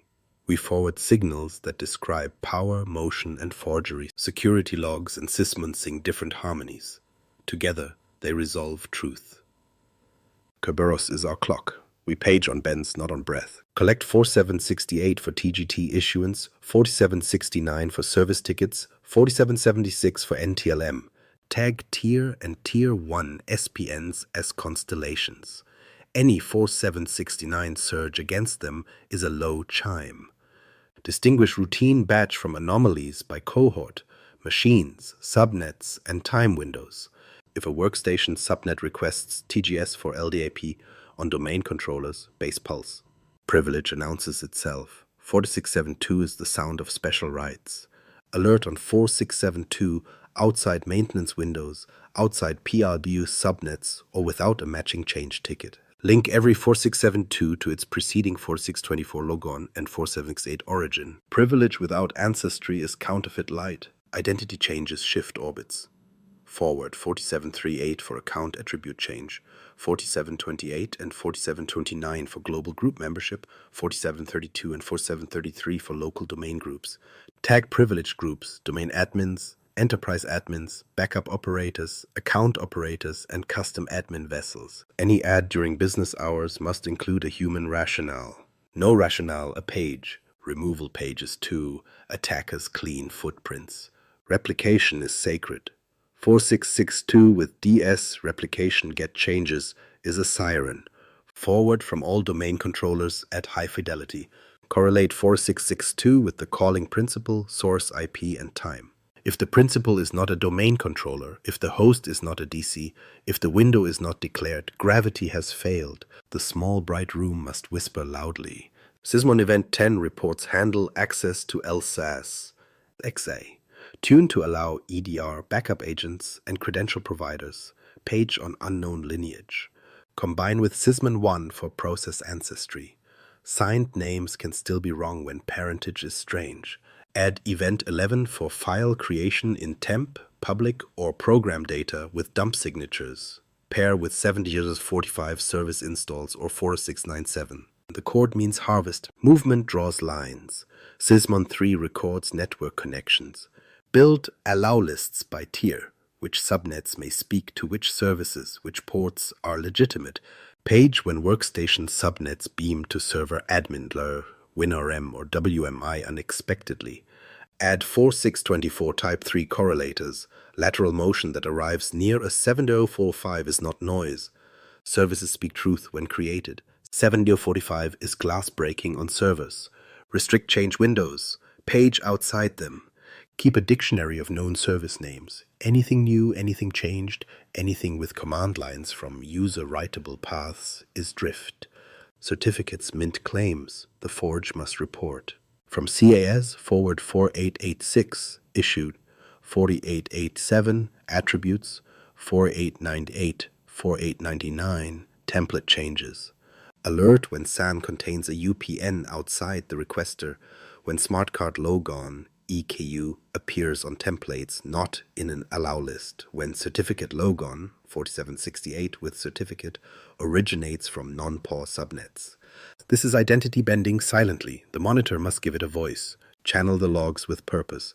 Windows event forwarding is our gravity engine. Source initiated, certificate bound, tiered collectors. Domain controllers forward to a dedicated tier collector. Tier 1 servers to a separate collector. Workstations to a scalable pool. Collectors forward to CM. No single hop creates a black hole. Normalize and reduce. In the CM, parse fields into a semantic layer. Account, device, subnet, tier, change window owner. Create baselines for each cohort. Surges are relative to their sky, not global averages. A noisy service is expected. A quiet one cannot suddenly shout. Define 5 pages, not dashboards, pages. DC sync attempt 4662 with replication rights by non-DC principal. Action. Isolate source, revoke rights, review Krbtgt rotation plan. LSAS touch. Sysmon 10. Unknown lineage. Plus 11 dump. Plus 7045 within 10 minutes. Action. Isolate, rotate lapse, invalidate tickets, scope lateral. Cross, realm, bend. 4768, 4769 with transited services from a foreign realm to Tier 1 SPNs. Action. Evaluate trust controls. Enable selective auth. Review SID filtering. Krbtgt or SPN anomaly. Sustained 4769 for service accounts with RC4 fallback from atypical subnets. Action. Rotate to random long passwords. Enforce AES. Monitor crack signals. Privilege drift 4728, 4732. Add to admin group without change record, paired with 4672 and service modification. Action, revert membership, disable account, open incident, make the telescope resilient, logs are brittle when collectors drown, apply rate limits at the edge with high priority channels for DCs and management hosts, cache on disk locally with retry. Heartbeat alerts when subscriptions drop, teach the stars to answer. Every alert routes to a runbook with 3 truths. Context fields, first actions, escalation path. No alert without ownership, no owner without on-call. Integrate SOAR for reversible actions. Isolate host, disable account, stop service, revoke cert. Automation does not decide guilt, it buys time. Close with provenance. Every detection is mapped to a threat path we have narrated. Relay, roast, DC sync, pack abuse, delegation missteps. The story anchors the signal guides the human. The observer speaks, I am the fabric. When you listen to my faults in the right frequencies, you stopped mistaking background radiation for threat and threat for wind. The chime now means drift. The bass means identity bends. You will hear them in time. Legacy systems. Retire, isolate, compensate. There are machines that refuse to age gracefully. They do not bend, they fracture. Legacy is not a brand. It is entropy with a human signature. We begin with honesty. Some systems cannot be secured. Their physics is wrong. They speak NTLM v1. They reject LSA protection. They sleep on server 2008 R2 Windows 7 or earlier. They accept unsigned SMB, run spoolers on servers that should never print, and load drivers that turn memory into glass. Retire is not cruelty. Retire is mercy. We shut them down with ceremony. Data extracted, formats translated, owners counseled, dependencies mapped, replacements funded. If a business refuses the funeral, we change the business, not the gravity. But time has its own opinion. There will be systems that must live for a while. We do not pretend they are safe. We isolate them as if they carry radiation. Quarantine is a geometry, dedicated VLAN. Firewall rules that speak in single verbs. Allow this port to that host. Deny all else. No path to domain controllers beyond DNS and time. No inbound from workstations. No lateral east-west within the quarantine except explicit pairs. Management occurs from a bastion that holds certificates and MFA. No RDP from daily machines. No browsing from inside. The zone is observed like a lab. Packet capture points. Seismon tuned. EDR present if the kernel allows it. Every door is named. Every door is locked. Compensation is the third orbit. Some legacy can wear modern clothing. We force SMB signing even when the application complains. We tune until it obeys, or we wall it off. We disable LM and NTLM v1, and where NTLM must persist for a fossil client, we pin it behind a proxy that speaks Kerberos to the core. LDAP is signed and bound. LDAPS is mandatory with certificate pinning. WDIGest remains disabled.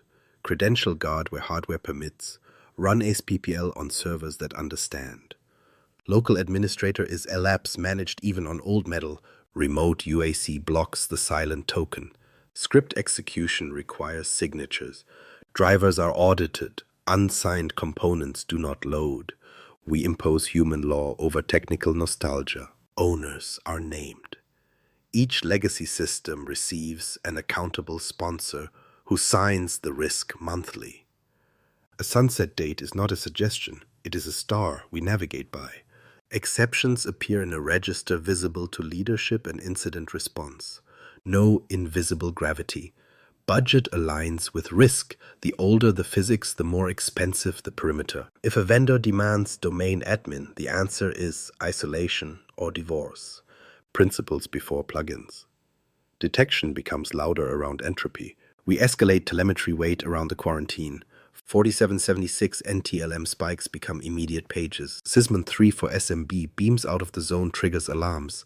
7045 service creation on legacy hosts outside maintenance windows is a cutoff. 4624 type 3 from quarantine into tier 1 or tier is denied by firewall.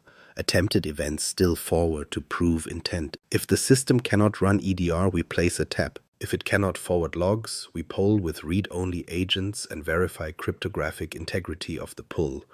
We practice failure like a drill. Tabletop exercises simulate the legacy host as patient zero. We watch the fabric, what tickets are issued, what services touch, what shares open. We rehearse quarantine at the switch, detonation in the seam, rebuild of neighbors. We carry a tested offline backup of the legacy, validated in a lab that does not touch production. If the system is critical and irreplaceable, we build a twin and rehearse running on the twin. The ritual reduces fear. Kara once watched a domain bend at 0211 because an imaging server from 201 still believed SMB signing was a rumor. She did not argue with nostalgia. She drew a box. Inside, the server spoke to 3 addresses and nothing else. Outside, silence. Later, the application moved to a managed platform. The box dissolved. The galaxy kept its shape. We refused to let time dilation dictate our orbit.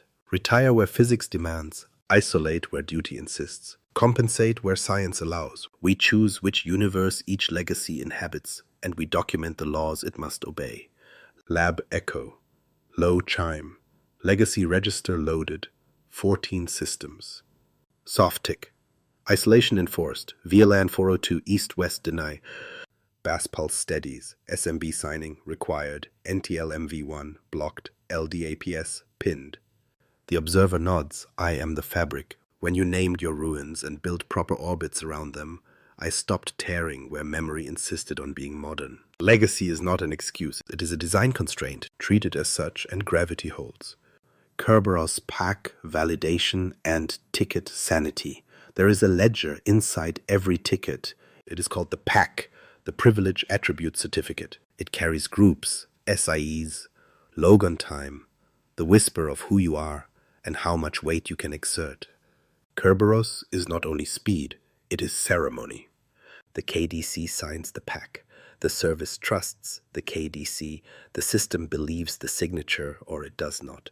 Ticket sanity is gravity for identity. Most people think the KDC decides everything and services simply obey. But time has its own opinion. Services that never check the pack signature become planets that accept any orbit drawn near them. A forged pack is a counterfeit mass. Looks heavy, bends paths, breaks truth. When validation is missing or misapplied, attackers turn a small TGT into a tool that invents privilege. Here is what actually happens. You ask the KDC for a TGT. It signs with the Krbtgt key. Later, you ask for a service ticket to HTTP, CFS, MSSQL, LDAP. The KDC stamps a pack into that TGS, groups, SID history, claims, then signs the pack with the KDC key and the services key. The service should validate both. Did the KDC bless this? And was this meant for me? If either answer is false, the service must refuse. Many do. Enough do not. Pack validation lives in decisions we forget we made. Protocol transition, constrained delegation, resource-based constraint delegation, service stacks that terminate Krbtgt inside application frameworks, a proxy that negotiates Krbtgt, then hands the assertion to a service that never revalidates, can turn signatures into decorations. When proxies terminate and reissue, they must enforce armor or bind to the DC for full checks. Otherwise, a silver ticket minted by an intruder with a stolen service key slides through as law. Lab echo, low chime. 4769, TGS for MSSQL Fin Ledger from SVC report. Soft tick, service reports, PAC verified with KDC signature. The court holds. But when we hear application accepted without KDC check, the base pulse rises. Sanity is not only signatures, it is coherence. Ticket lifetimes must match policy, forwardable when needed, otherwise not. Renewable for Windows, we understand, not months that invite quiet persistence. Encryption types should not descend into RC4 because compatibility. AES is the current. AES 1228, CTS HMA Sila Esha 196, or AES 256 as CTS HMAC Esha 196, and where supported, the modern suites. If a service receives an RC4 TGS in a forest that claims modernity, the instrument is out of tune. We teach services to doubt. For Windows services that call accept security context, we insist on Kerberos integrity, mutual auth, channel binding where applicable, service binding. For IIS, we prefer kernel mode auth with strict SPN maps. When ARR or reverse proxies sit in front, they forward tokens only after validating and, when possible, reacquiring from the KDC to attach a fresh, verified pack. For SQL, we ensure the SPN is unique and delegated only through constrained paths. The engine must validate pack, not merely accept whatever the network hands it. Delegation is where gravity tricks us. Unconstrained delegation trusts any ticket the service presents to others. An attacker who lands there can request tickets to almost anywhere, ferrying packs like forged passports. We remove it. With constrained delegation, we bind services to specific SPNs. With resource-based constrained delegation, the target says who may impersonate into it. Then we add a further law. The target revalidates the pack with the KDC, not with hope. That second check catches silver tickets and pack tampering born of stolen service keys. Pack hardening exists. Domain controllers can require strict validation for services that indicate support. Modern Windows enables validate KDC signatures by default in many paths. We verify this posture. We disable fail open code paths. We audit services that rely on custom GSS API stacks or Java frameworks with Espinago libraries known to skip validation unless configured. We test by presenting malformed packs in a lab and confirming denial. Detection listens to the curvature.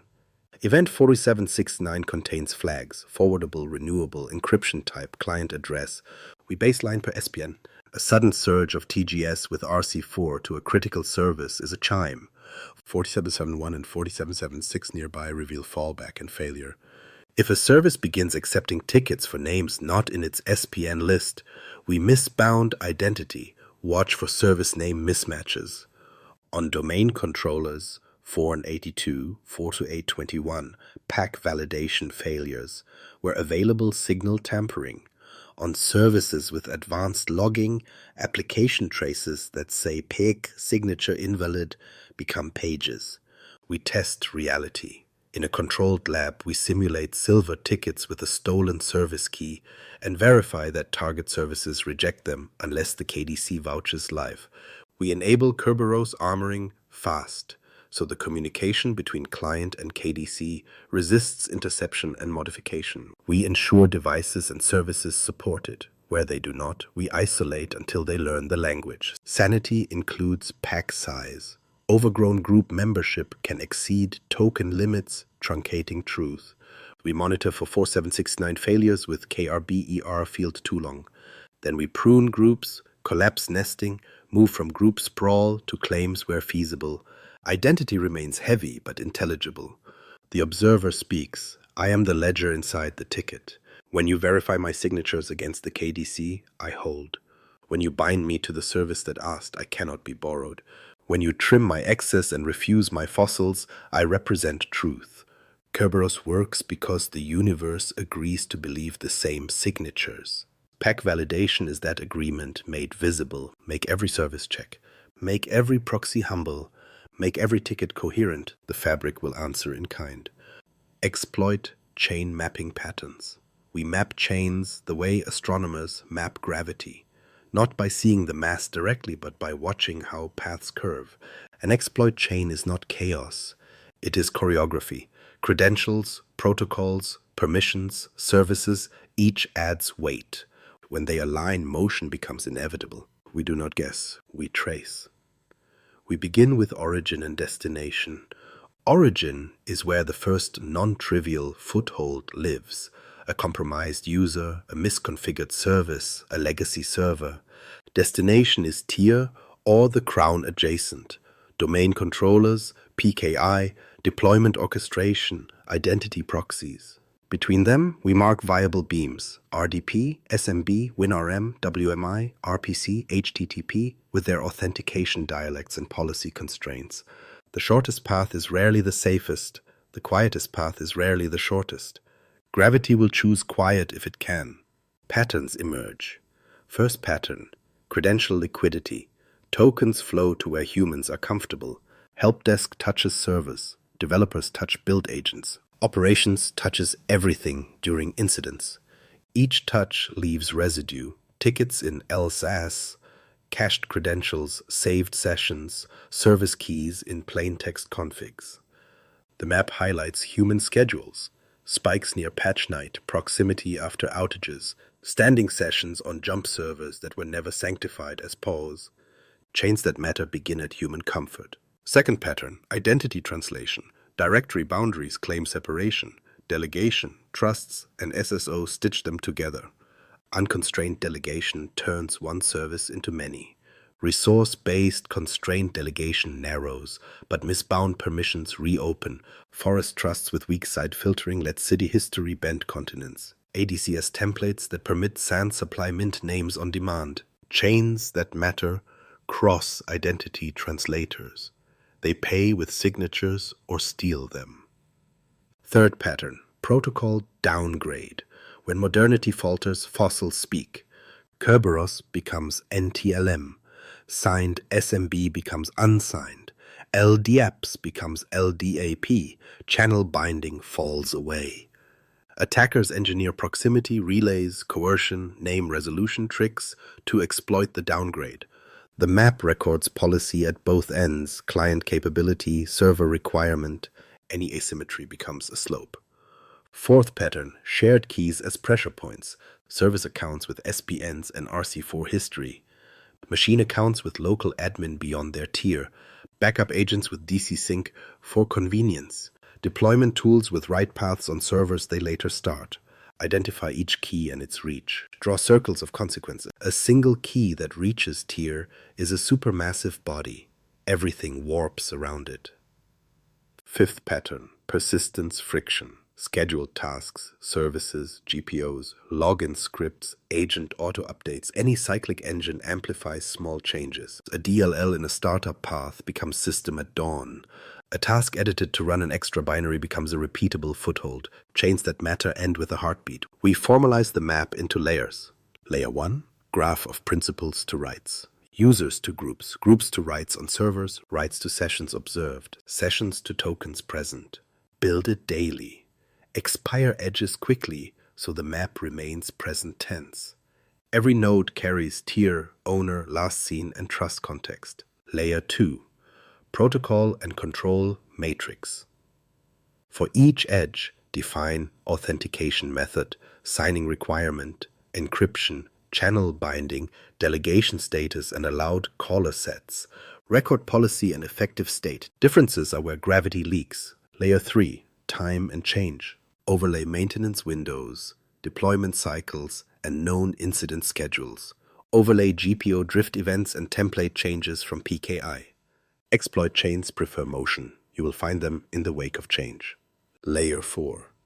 Anomalies as beacons. Detection outputs are not noise. They are landmarks. 4769 spikes near an S-pin. 4672 outside approved hours. 4662 replication rights use. Sysmon 10 on LSAS. 7045 on servers. Attach these to edges and nodes. Color them by recency and confidence. Chains prefer paths that recently glowed. Then we run thought experiments, counterfactual gravity. Ask, if we remove unconstrained delegation from this service, what paths collapse? If we require SMB signing here, how many edges go dark? If we rotate Krbtgt twice this week, which tickets become fossils? If we enable selective authentication on this trust, which foreign beams seize? We simulate before we legislate. We also run attacker stories end-to-end at low fidelity, never detailing misuse, always testing curvature. Story 1. Low priv user, read-only share with scripts, embedded credential, service account with local admin, lateral to management server, scheduled task foothold, cached admin token, ticket to deployment orchestrator, configuration push to domain controllers. Mitigations paint the route, lapse, remove embedded secrets, restrict local admin, enforce RDP rules, deny delegated accounts, interactive logon, PAWs, protected users, signing and pack validation. Story 2. Legacy app server, NTLM relay to file server, machine account leverage, relay to deployment host, dropper into autoload path, silent domain group add via service rights. Controls, SMB signing, NTLM isolation, group membership alerts, 7045 gating, JEA, JIT. Story 3. Forest, Trust, Drift, Cross-Realm, TGT, Misscoped ACL, SED History Abuse, Local Admin on Tier 1, Stealthy GPO Link. Controls, SED Filtering, Selective Auth, Trust Attestation, GPO Change Alerts, Ownership. We measure distance to failure. For every origin, compute hops to DA under current controls with penalties for noisy steps. The lower the sum, the heavier the body. We fix the heaviest first. After each change, recompute. Chains lengthen, noise increases, attack cost climbs. The observer speaks. I am the chart of your orbits. When you layer identity, protocol, time, and anomaly, the paths attackers prefer become obvious. Remove the quiet shortcuts. Add friction where momentum gathers. Let gravity favor defense. Telescopes, CM, SOAR, XDR for Windows. We do not secure by staring at logs. We secure by building telescopes. A telescope is not a database. It is a lens that bends raw signal into meaning. In Windows, the sky is busy. Security logs, Sysmon, Defender, ADCS, DNS, DHCP, file servers, domain controllers. Without gravity, they scatter. With gravity, they reveal structure. We start with purpose. Questions, not feeds. Who elevated when and from where? Who touched Alsace? With what lineage? Which SPNs experienced drift in service ticket volume? Who asked the directory to replicate? Which trusts carried foreign light? Every component plays a role. Windows Event Forwarding is the collector constellation. Source initiated, certificate bound, tiered, domain controllers forward to a tier collector, Tier 1 servers to a separate nexus, workstations to a pool that can fail without losing sacred light. Collectors forward to SIEM. No single stream becomes a black hole. SIEM is the observatory. It normalizes 4688 into command lines, 4624 into identities with device and subnet, 4768 and 4769 into a Kerberos heartbeat. It knows owners, tiers, and windows. It turns spikes into questions. It turns questions into pages. XDR is the eye that sees motion at the edge. Kernel telemetry, AMSE, memory scans, attack surface rules.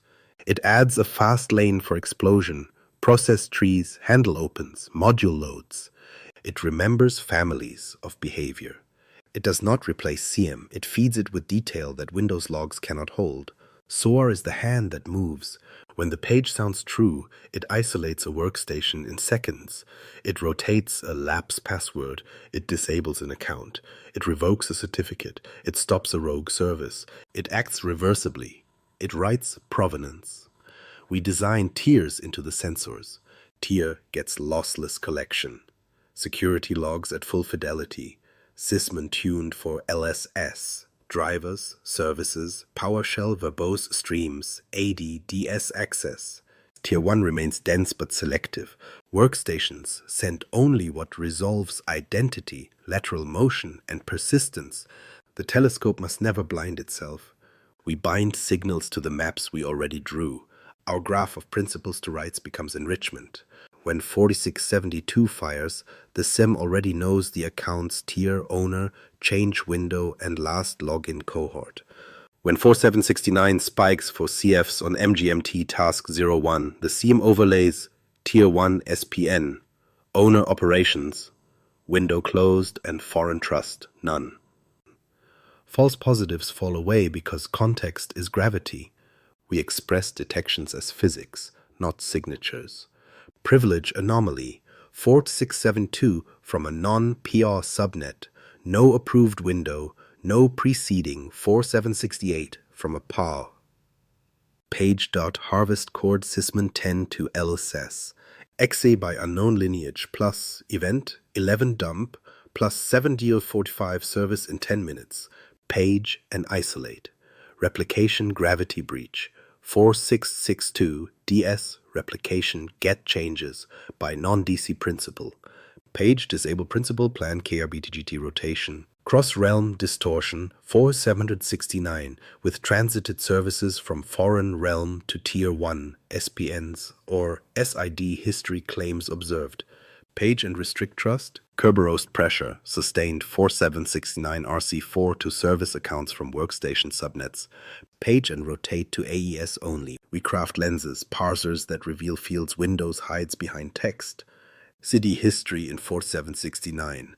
Transited services, Krbtgt encryption type. Logon type in 4624.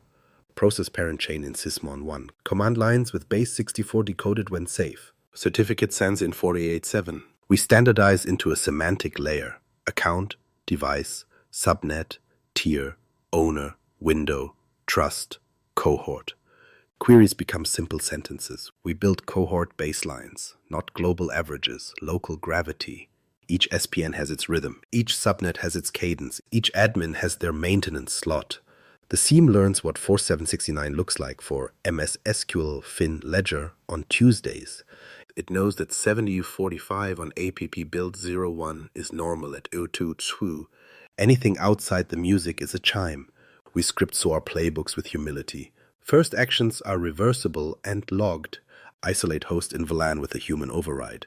Disable account with a ticket ID. Rotate laps on a set of hosts while preserving forensics. Stop a service and back up the binary. Revoke a certificate and publish CRL. Every step records actor, time, reason, and rollback. We make resilience a feature.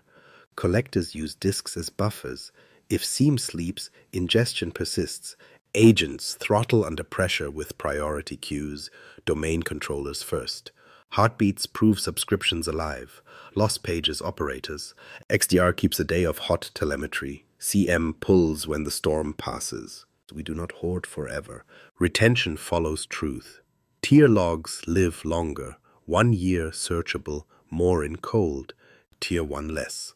Workstations roll sooner, but high signal extracts persist. We snapshot anomaly summaries. Top talkers, top SPNs, privilege pages. Memory of shape matters more than memory of dust. We practice the telescope. Red teams create known chords. Blue confirms detection, action, and narrative. We run purple exercises around LSS touch, Krbtgt surges, DC sync, cross-realm tickets, pack tamper. We refine rules, we remove noisy ones, we promote quiet, lethal ones. Lab echo, low chime. Collector health, green. Domain controllers priority channel, true. Base pulse, steady. Detection set, 5 pages bound to runbooks. The observer speaks, I am the lens. When you tuned me to significance and taught my hands to move, I stopped reporting light and started reporting consequences. So tiered administration deep dive. Tiering is not a chart, it is gravity architecture. Identities fall according to mass, and we decide which surfaces they can touch. We define 3 orbits with absolute law. Krbtgt, custodians of identity and the forces that shape it, domain controllers, PKI, ADFS, Azure AD Connect, schema masters, privileged access infrastructure, break glass. The smallest surface, the strongest gravity. Nothing enters casually. Nothing leaves residue. Tier 1. Servers and management planes that run business logic, file, print, SQL, IIS, app tiers, management servers, orchestration engines, hypervisors. Broad, powerful, dangerous if it leaks upward. Tier 2. User workstations and anything humans live inside daily. Email, browsers, productivity, developer endpoints. Noisy, creative, fragile. Now we bind identities to orbits. Every administrator has separate accounts by tier. Daily user for tier 2. A server admin identity for tier 1. A directory identity for tier. No cross-use, no exceptions. Authentication paths respect direction. Lower to higher is forbidden. Higher to lower is deliberate and instrumented. The badge you wear determines which doors recognize you. The floor beneath your feet determines what your badge can become. We give the badges a home. Privileged access workstations live in tier and tier 1, purpose-built, only tier accounts can log on to tier pause. Only Tier 1 accounts can log on to Tier 1 PAWs. Tier 2 never touches them. The PAU does not browse, does not read mail, does not run unsigned code. Remote Credential Guard anchors secrets on the PAW. RDP is a beam, not a transfer.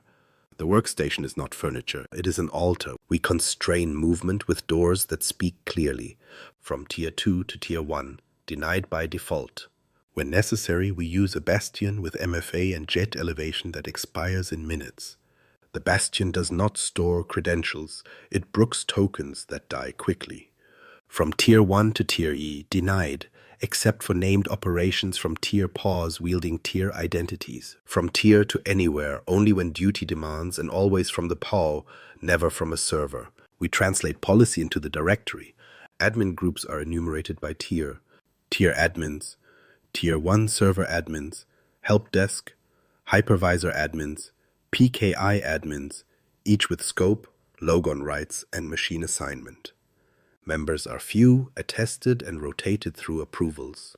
RPC rights, cdebug privilege, and logon rights are pruned from broad groups. Backup operators are not a shortcut to domain control. Their rights are narrowed and gated by time. We bind machines to their sky. Tier systems live on dedicated VLANs with firewall rules that only accept management from Tier PAWs and replication from peer controllers.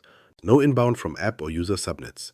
Tier 1 servers accept RDP and WinRM from Tier 1 PAUs only, certificate bound, with logging and session recording. Tier 2 workstations cannot speak to server administrative ports. SMB shares require SMB signing and lease privilege. We reduce credential liquidity. Denies on interactive logon for service accounts. Denies on RDP for every account that does not need it. Local administrator on workstations rotates with LAPIS. Local administrator on servers either does not exist or is random and vaulted. Protected users for tier identities. Eliminates NTLM fallback and fragile delegation. Kerberos armoring in the realm that hosts tier. Ticket lifetimes are shorter for tier and tier 1. Tokens cool fast. We practice ceremony for dangerous acts. Schema change. Tier only. Maintenance window. Documented rollback. Lab rehearsal. And an observer. Krbtgt rotation. 2 passes. Replication checked. Backups validated. Monitoring heightened. A name conductor. PKI template. Publish. Change board with a PKI-specific quorum. Template. Diff reviewed. Issuance constraints verified. NTUth checked. Hypervisor changes. Dual control. Console recording. Break glass keys sealed after test. We draw the administrative plane as a service. Management tools do not live on the servers they manage. They live on management hosts bound to tier, with agent-based control and minimal inbound. Orchestration runs with GMSA identities scoped to exact SPNs and hosts. Logs flow outward. Commands flow inward through authenticated signed channels. The toolchain becomes an application with owners, change windows, and tests. We teach the fabric to reject drift. GPOs enforce tier boundaries, deny logon locally, and deny logon through RDP for identities outside their orbit. WDAC or AppLocker enforces what runs on PIUs and tier. Firewall GPOs enforce management paths. Detection maps 4672 to subnet and PADO status. Any privileged logon from a non-PAW is a page. Any 4624 type 10 for tier outside the subnet is a page. Any 7045 on a domain controller is a page with a name attached. We negotiate with reality without surrender. Vendors who demand domain admins meet isolation and JEA. They receive JIT rights that create a constrained endpoint with audited commands. Their sessions record. Their identities do not travel. If the demand persists, the system is boxed until replaced. No tool dictates gravity. We close with a simple truth. Tiering is culture-wearing policy. It only holds if humans agree to be heavier in the right places and lighter in others. The observer speaks. I am the hierarchy you drew. When you honored my orbits with machines, identities, and time, lateral motion lost momentum. Privilege ceased to wonder. Gravity returned to law. Privileged identity patterns. Privilege is not a title. It is mass. It bends paths, accelerates motion, and defines what collisions become catastrophe. We do not inventory administrators, we inventory gravities. Most people think privilege identity means domain admin, but they are wrong. Privilege lives in layers and disguises, accounts, tokens, services, groups, devices, trust relationships, and tooling. The patterns repeat. When we learn their shapes, we predict their orbits. Pattern 1. Split selves with hard walls. A human carries at least 3 selves: daily user, server operator, directory custodian. The mistake is not having them. The mistake is allowing them to leak. Leakage looks like a tier identity checking email or a server admin browsing a vendor forum from a management host.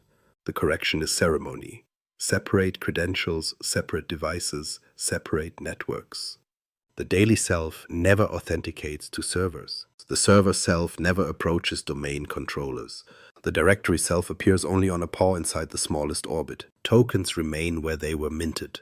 Gravity holds. Pattern 2. Service personas as citizens, not ghosts. Service accounts are often treated as a blur, shared passwords, broad rights, invisible origins. We invert that. Each service principal is a named citizen with a purpose, an owner, a scope, and an expiration. GMSA by default. Logon rights. As a service on exact hosts, denied everywhere else. No interactive, no RDP, no logon locally. SPNs registered through change, verified unique, bound to AES. If a service requires delegation, we constrain it to explicit SPNs. Better, we use resource-based constrained delegation so the target chooses who may impersonate. A service that can become, you must be chosen by the service you become. Pattern 3. Toolchains as identities with edges. Build agents, orchestration servers, backup engines, endpoint management. These are vessels of concentrated authority. Their technical uses often dwarf domain admins in consequence. We board them with passports. Each tool runs under a principal scoped to its function. The plane it lives on is tier-bound. Its outbound reach is enumerated and enforced by firewall and allo lists. Its inbound management comes only from PAWs. We treat the tool like a sovereign, logged, attested, rehearsed. If it can write configuration to hundreds of servers, it lives under stricter gravity than any human. Pattern 4. Privilege that travels without a badge. Sessions and caches create silent mass. An admin logs into a management server, runs a script, leaves. Else S keeps heat. Network providers cache. Remote credential guard is not present, or restricted admin is misapplied. Hours later, a low priv foothold becomes a reading of memory. We minimize liquidity, protected users for admins, credential guard where hardware allows, remote credential guard from PADUs, deny delegation on admin accounts, deny local caching on privileged endpoints. We shorten ticket lifetimes for tier identities so residue decays. Pattern 5. Delegation as a lens we control. Unconstrained delegation is a star that collapses into a singularity. Tickets that touch it can be replayed. Packs ferried, identity borrowed. We remove it. Constrained delegation narrows to named SPNs. RBCD gives targets consent. Then we add humility. Services that receive a delegated context revalidate pack with the KDC or refuse. A forged silver ticket cannot trick a service that trusts the KDC more than it trusts the network. Pattern 6. Group gravity as architecture, not convenience. Groups drift. Nesting grows.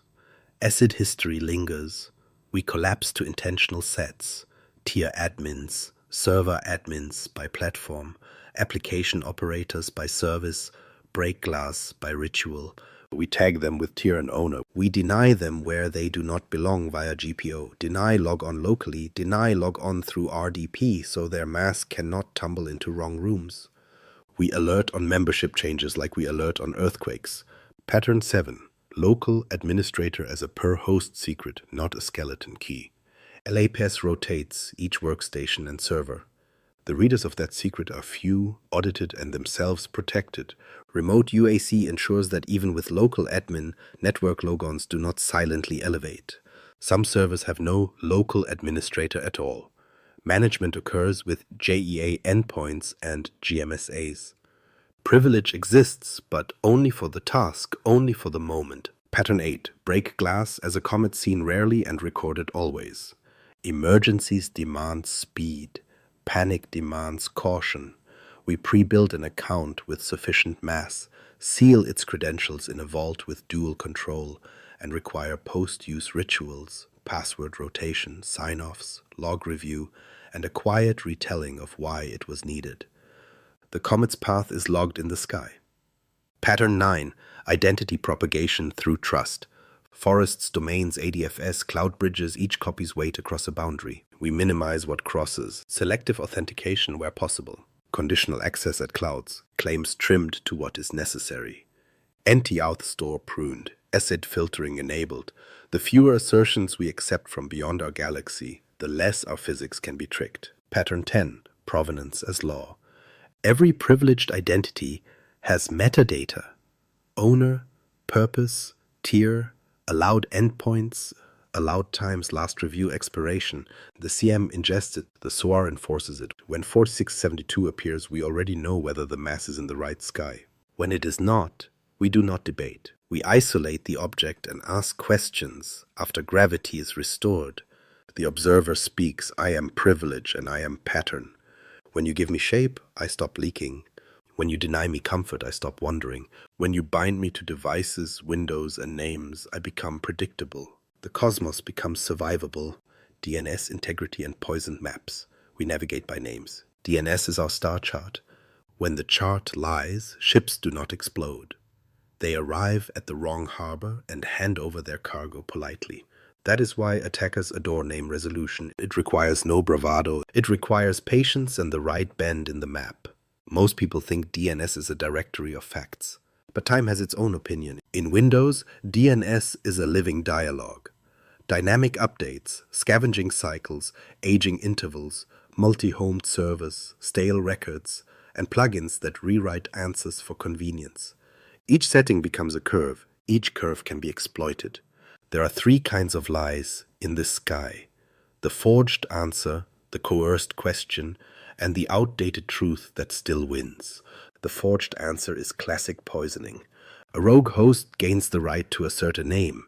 In many estates, dynamic updates are set to non-secure and secure. That phrase sounds generous. It means anonymous. A workstation can register records for names it does not own, or a host with multiple NICs can rewrite an A record with an internal address 1 hour and an attacker's address the next. The server thanks it, clients obey. If that name belongs to a file share, an intruder receives SMB sessions. If it belongs to a web service, they terminate TLS with a shadow certificate. If it belongs to a domain controller alias, the gravity bends. The coerced question is subtler. LLMNR and NBNS still whisper on many networks. Legacy fallbacks that answer when DNS is slow or names are simple.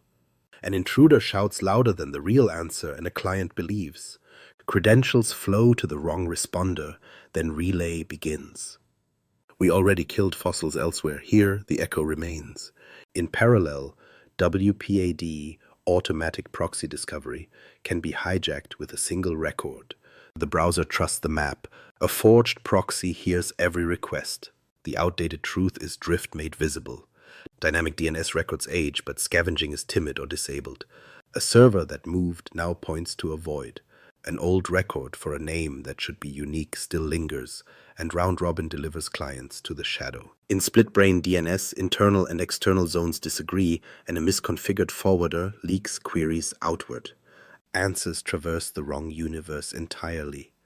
Lab echo, low chime, DNS update, host app01 registered CFS alias. Soft tick, update source, workstation subnet. Base pulse, zone allows non-secure updates. Defense begins with binding names to their rightful hosts. Secure dynamic updates only. Machines authenticate to DNS with their computer accounts. Unauthenticated updates are refused. DNS scavenging is enabled with clear aging policy. Records age, stale entries die. Ownership is enforced. Only the host or DHCP acting with credentials can modify its record. Multi-homed servers declare their registration behavior. We constrain to the management or server NIC, not the transient test network someone plugged in during a late night.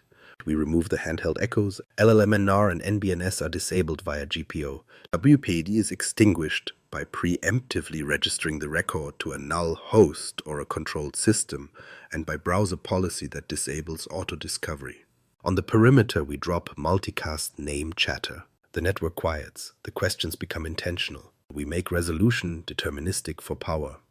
Domain controllers and tier services receive host entries for their peers only when change windows demand it. Otherwise, they depend on the secured DNS. DNS forwarding is explicit. Conditional forwarders for known zones with DNSSEC validation when resolvers understand it. Recursive resolution is not performed by domain controllers for the world. It is performed by resolvers built for the task with cache limits, rate limits, and poisoning defenses. We harden the servers that hold the map. DNS on domain controllers limits zone transfers to named secondaries, signed with TSIG where supported. Any XFR to everyone is drift. We close it. MGMT interfaces accept updates only from DHCP or domain controllers.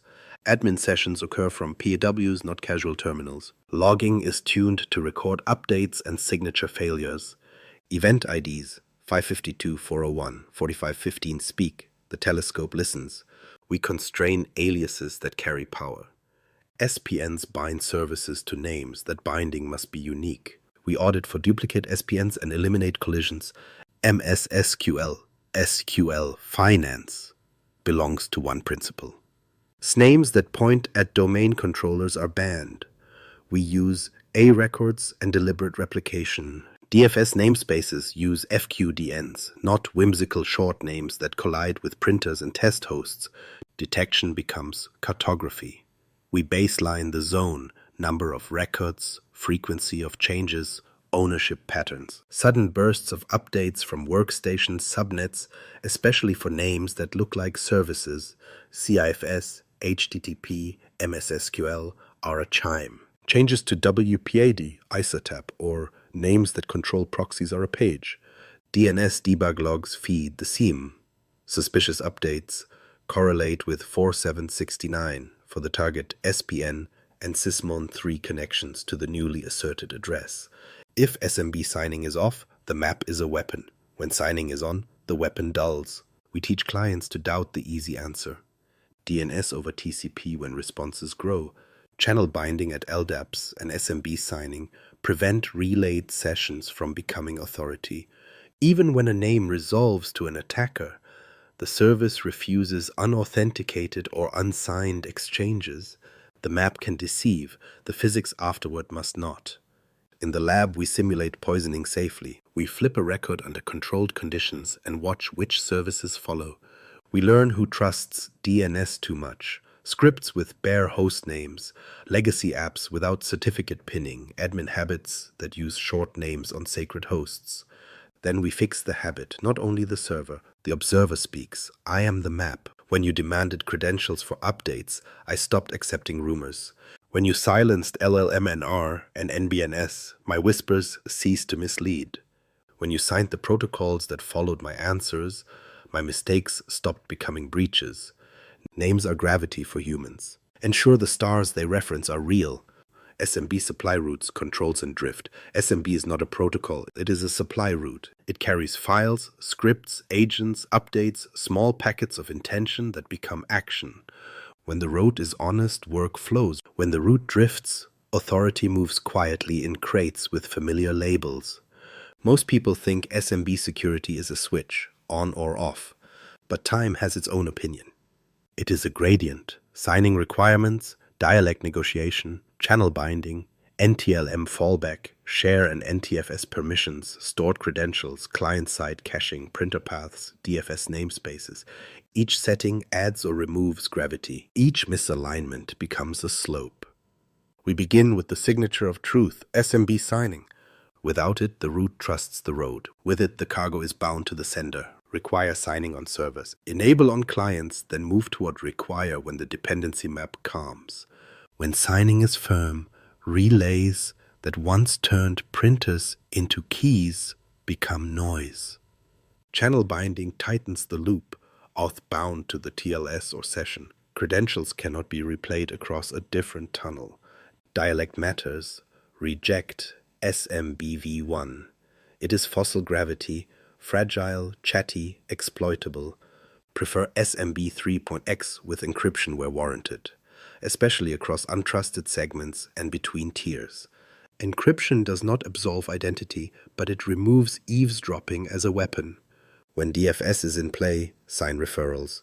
Ensure namespace servers obey the same law as the targets. Names must not outrun proof. Permissions are not taste, they are physics. Share permissions are blunt. NTFS is precise, use both. Everyone read remains drift, even when intention is benign. Replace with authenticated users when broad read is needed, then scope with NTFS to groups that can be understood at a glance. Remove creator-owner rights from places that host scripts. Deny right on deployment shares to humans who only consume. A single writable path on a management share becomes a choreography.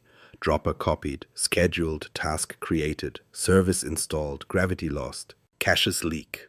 Offline files and CSC caches leave data and metadata where an intruder can harvest patterns. For Tier 1 and management shares, disable offline caching. Tools and scripts should be fetched fresh, with signatures checked. Do not let the past masquerade as the present. Credentials travel in habits. Mapped drives with stored passwords harden into sediment. We replace persistent mappings with short-lived programmatic access bound to a GMSA or JIT elevation from a PAL. The workstation does not keep keys for convenience. The PAL requests them for ritual. Remote credential guard holds the token at the origin. The server sees authority, but the secret remains anchored. Spooler paths are notorious.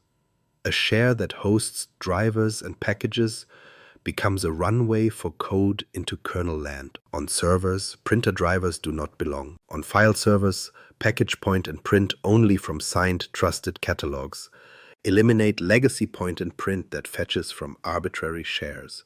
We have already removed the spooler from domain controllers. We extend that discipline across admin subnets. DFS namespaces must reflect intention, not history. Use FQDNs, not short names that collide. Sign referrals. Restrict who can link targets. Audit name changes. A rogue addition that points to an attacker-controlled host is a quiet detour. Verify that each target requires signing and, where possible, encryption. Names are maps. Maps must bind to physics. We narrow administrative paths. Admin DOS and silo are sacred doors, not general hallways. Only tier-bound paws approach them. Local firewall rules deny workstation subnets from speaking SMB to servers, except to documented shares with explicit business purpose. Copy flows from orchestrators that run under GMSA identities with minimal rights, not from a technician's browser session and a mapped drive at midnight. Detection listens to rhythm. Sysmon 3 sees SMB connections. Build allow lists, which subnets may touch which shares. When workstation ranges beam to admin, on app servers, chime. Windows logs show 514 for share access. Pair with 4663 for object access on sensitive paths. A write to a script's directory followed by 7045 service creation is the chord of collapse. SMB signing negotiation appears in 300 series events on SMB servers. Log refusal and negotiate failures so the telescope can page when a client insists on fossils. We practice integrity. Package sources are signed. Internal repositories verify signatures before publishing. Script execution on servers respects a signature policy. WDAC or AppLocker allows only signed binaries and scripts from trusted paths. A copied file is not execution. The engine that runs it decides truth. We isolate noisy legacy. Some appliances and old applications cannot sign. They live in a quarantine where SMB is permitted only to named peers with translation at a proxy. No path to tier surfaces. Monitoring is heavier. 4776 NTLM events correlate with SMB touches to spotlight relays and brute attempts. When the fossil speaks, we hear it clearly and contain it. Lab echo, low chime. 514. Share access, MGMT files, tools, user, ops deploy. Soft tick 4663. Write denied to scripts prod. Base pulse eases. SMB signing required. Encryption negotiated. The observer speaks. I am the root. When you signed my cargo and narrowed my roads, contraband stopped arriving as configuration. When you denied casual write, supply became deliberate. The universe kept its shape. Group policy. Writing the laws. Group policy is not configuration. It is gravity made explicit. It defines what is possible, what is forbidden, and what happens when doubt appears. When we write GPOs, we are not pushing buttons. We are declaring physics that every endpoint must obey. We begin with constitution before code. A policy hierarchy exists: forest, domain, OU. We decide which tier owns which law. Tier laws live at the domain controller's OU and a dedicated tier policy node linked with enforced precision. Tier 1 laws govern servers by workload OU. Tier 2 laws govern workstations by cohort, standard users, developers, kiosks. We avoid the root domain link for convenience. Gravity should be local, not universal by accident. Order is destiny.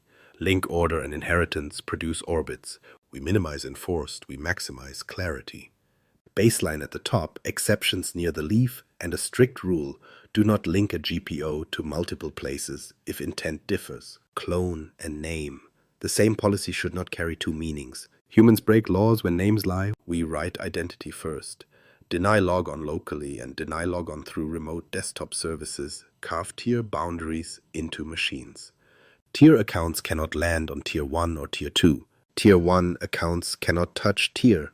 Service accounts deny interactive and RDP universally. Vendor accounts live in an OU with deny rights everywhere except their constrained bastions. These settings are not decoration, they are gates. We lock the memory halls. LSA protection is a registry truth. Run ASPPL enabled for Tier and Tier 1 OUs.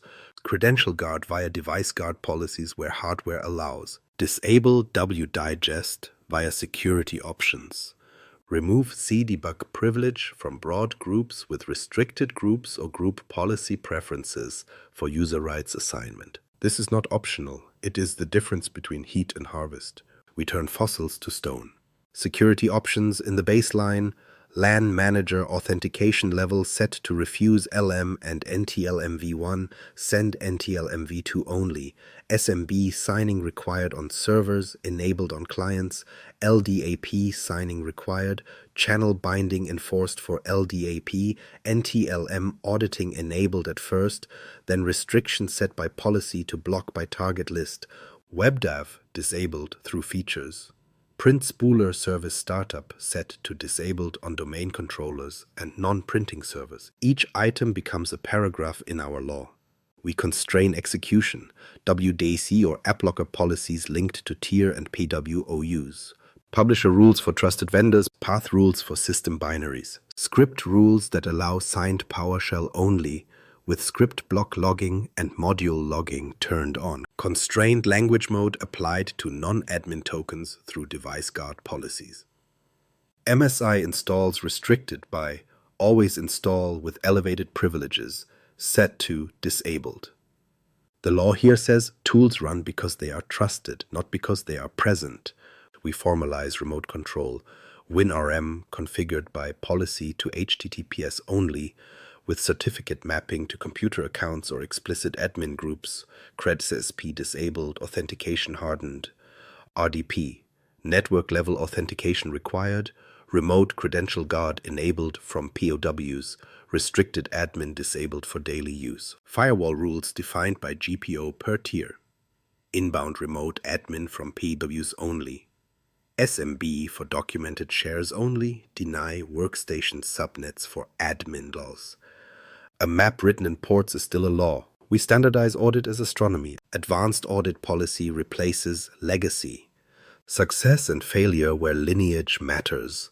Logon, logoff, account logon, account management, DS access, object access for sensitive paths, policy change, special logon, authentication policy change, command line logging for process creation, PowerShell transcription and deep script logging to a secured share for admins and PAWs with ACLs that administrators cannot modify after the fact. Gravity must be observable. We manage services and tasks as rituals.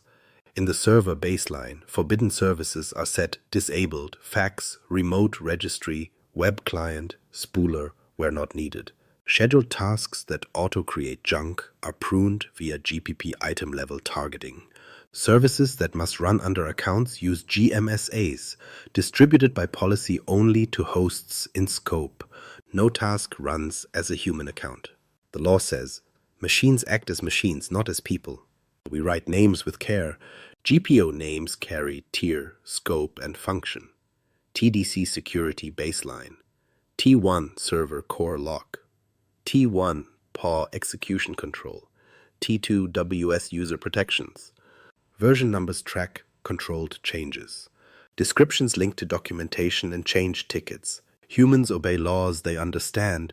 They ignore ones that read like riddles. We control GPO authorship. Delegation is exact. GPO editors, tier, apply only to tier policies. No one person owns creation and link rights. WMI filters live in a separate OU with version control, not ad hoc on desktops. Block inheritance where necessary, but only after proving necessity. Enforced is a scalpel, not a hammer. We test in gravity, not in theory. A staging OU mirrors production structure. A pilot group of machines inherits the same links, then experiences change first. We instrument with resultant set of policy reports and JEEP result dumps. We measure boot time, service behavior, authentication, and audit flow. Only then do we link to production. A law passed without rehearsal becomes a comet. We detect drift as treason. Regular exports of GPOs to version control. Hashes recorded. Daily compare of link order and enforced flags.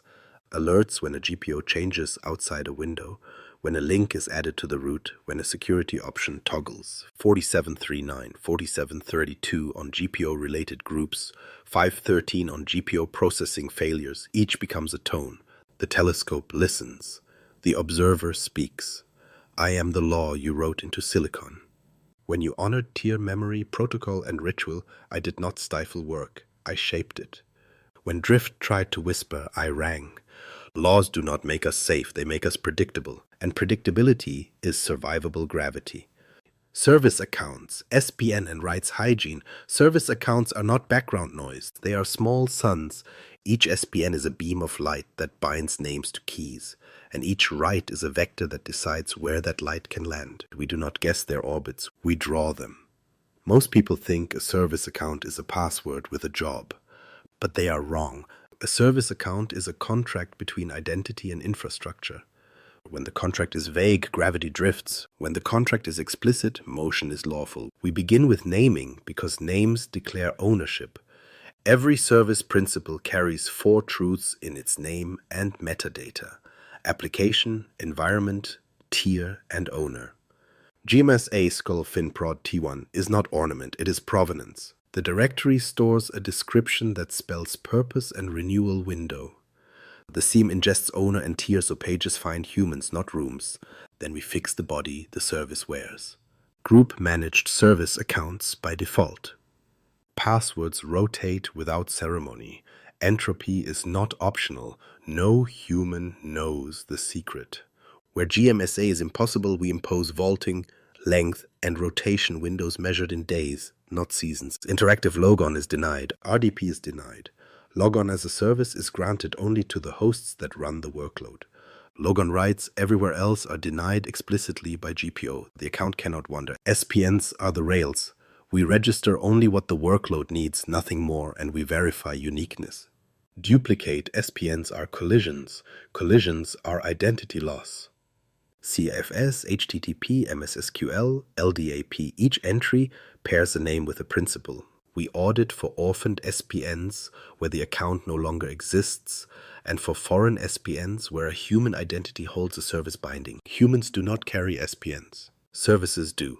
Encryption is the language of the beam. We retire RC4. We enforce AES, AES 128, and AES 256 on service accounts that present tickets.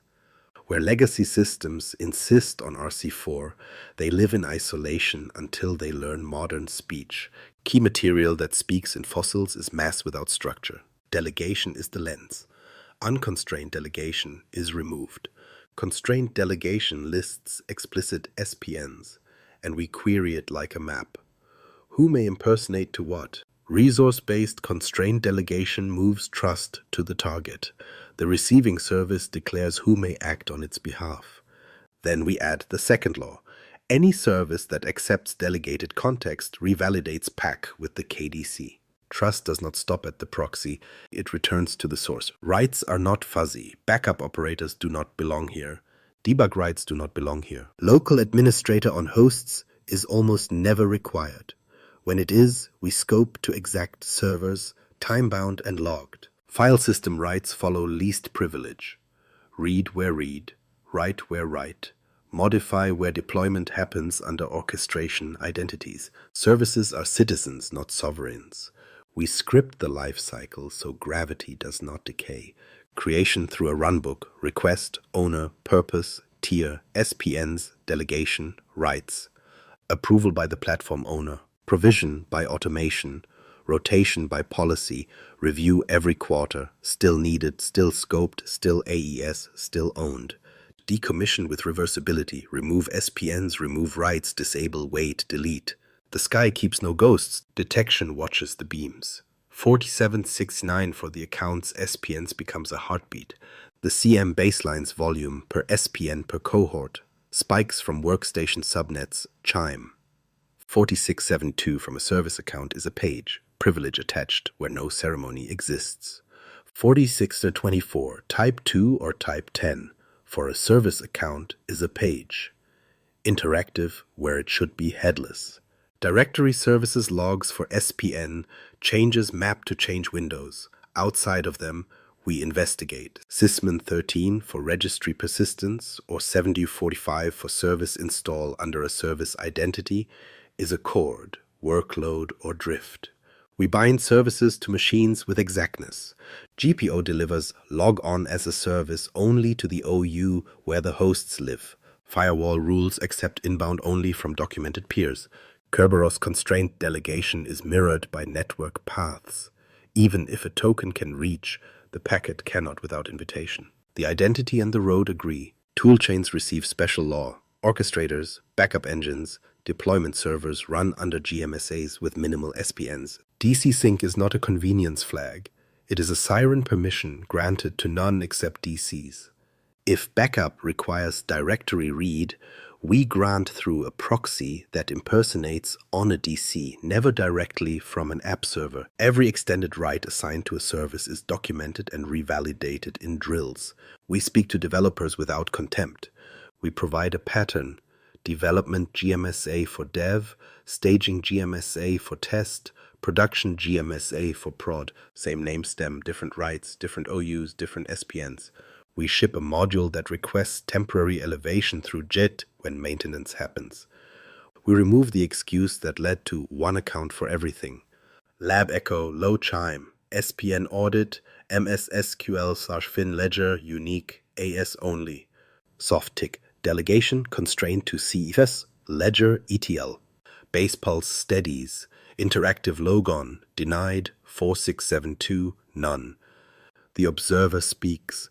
I am the light your services emit. When you named me, scoped me, and bound me to the right stars, I stopped leaking into the dark. Misuse became visible, gravity held, network segmentation and local firewalls. Networks are not oceans, they are canals. We choose where water flows. Most people think segmentation is a diagram, but time has its own opinion. Segmentation is enforcement. Routes, ACLs, stateful inspection, and hosts that refuse unsolicited conversation. We do not trust a quiet subnet. We build a subnet that cannot speak. We start with a thesis. Identity flows inward. Management flows downward. Business flows along named lanes. Everything else is denied. Tiered VLANs mirror privilege. Tier networks occupy a sealed constellation. Domain controllers PKI and PAWS see one another and the replication cores. They do not see user subnets.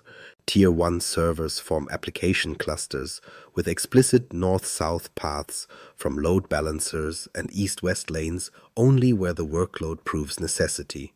Tier 2 workstations sit in cohorts, office, developer, kiosk, each with its own walls. A workstation cannot reach admin laws on a server because the path does not exist.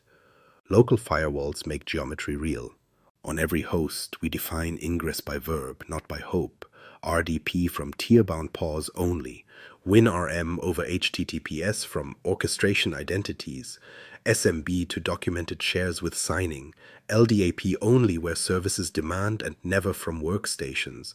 RPC dynamic ports, constrained by range and allowed peers. SQL from application tiers, not from a browser's whim. Egress follows the same law.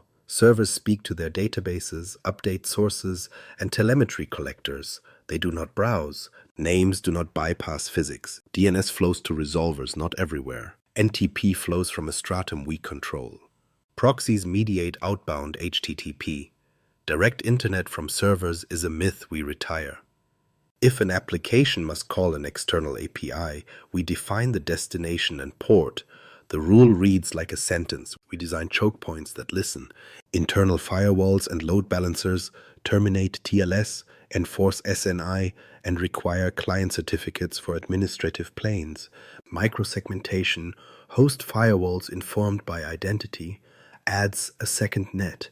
Even when the switch says yes, the kernel says no, unless the principle and process match the ritual. We treat exceptions as comets, not climates. A temporary hole opens with a ticket, a time window, and an automated close. The CM records the aperture and watches. When the window ends, the wall returns without debate. Detection becomes a map of silence. Sysmon 3 connections that violate allow-list chime. Windows filtering platform logs denied attempts. 5156, 5157 show permitted and blocked flows. We forward them from tier and management hosts. A surge of 445 from workstations to server admin ports becomes a page. A burst of ephemeral RPC to domain controllers outside maintenance is gravity failing. We respond with SOAR, quarantine the talker, rotate laps if needed, and ask why the road appeared. The observer speaks. I am the canal you dug. When you shaped water with walls and gates, movement became intention. Drift found the gate and stopped. Gravity favored defense. Response rituals, containment and eviction. Response is not panic. Response is ceremony. When gravity wobbles, we do not sprint. We execute a ritual that preserves truth, contains motion, and restores shape.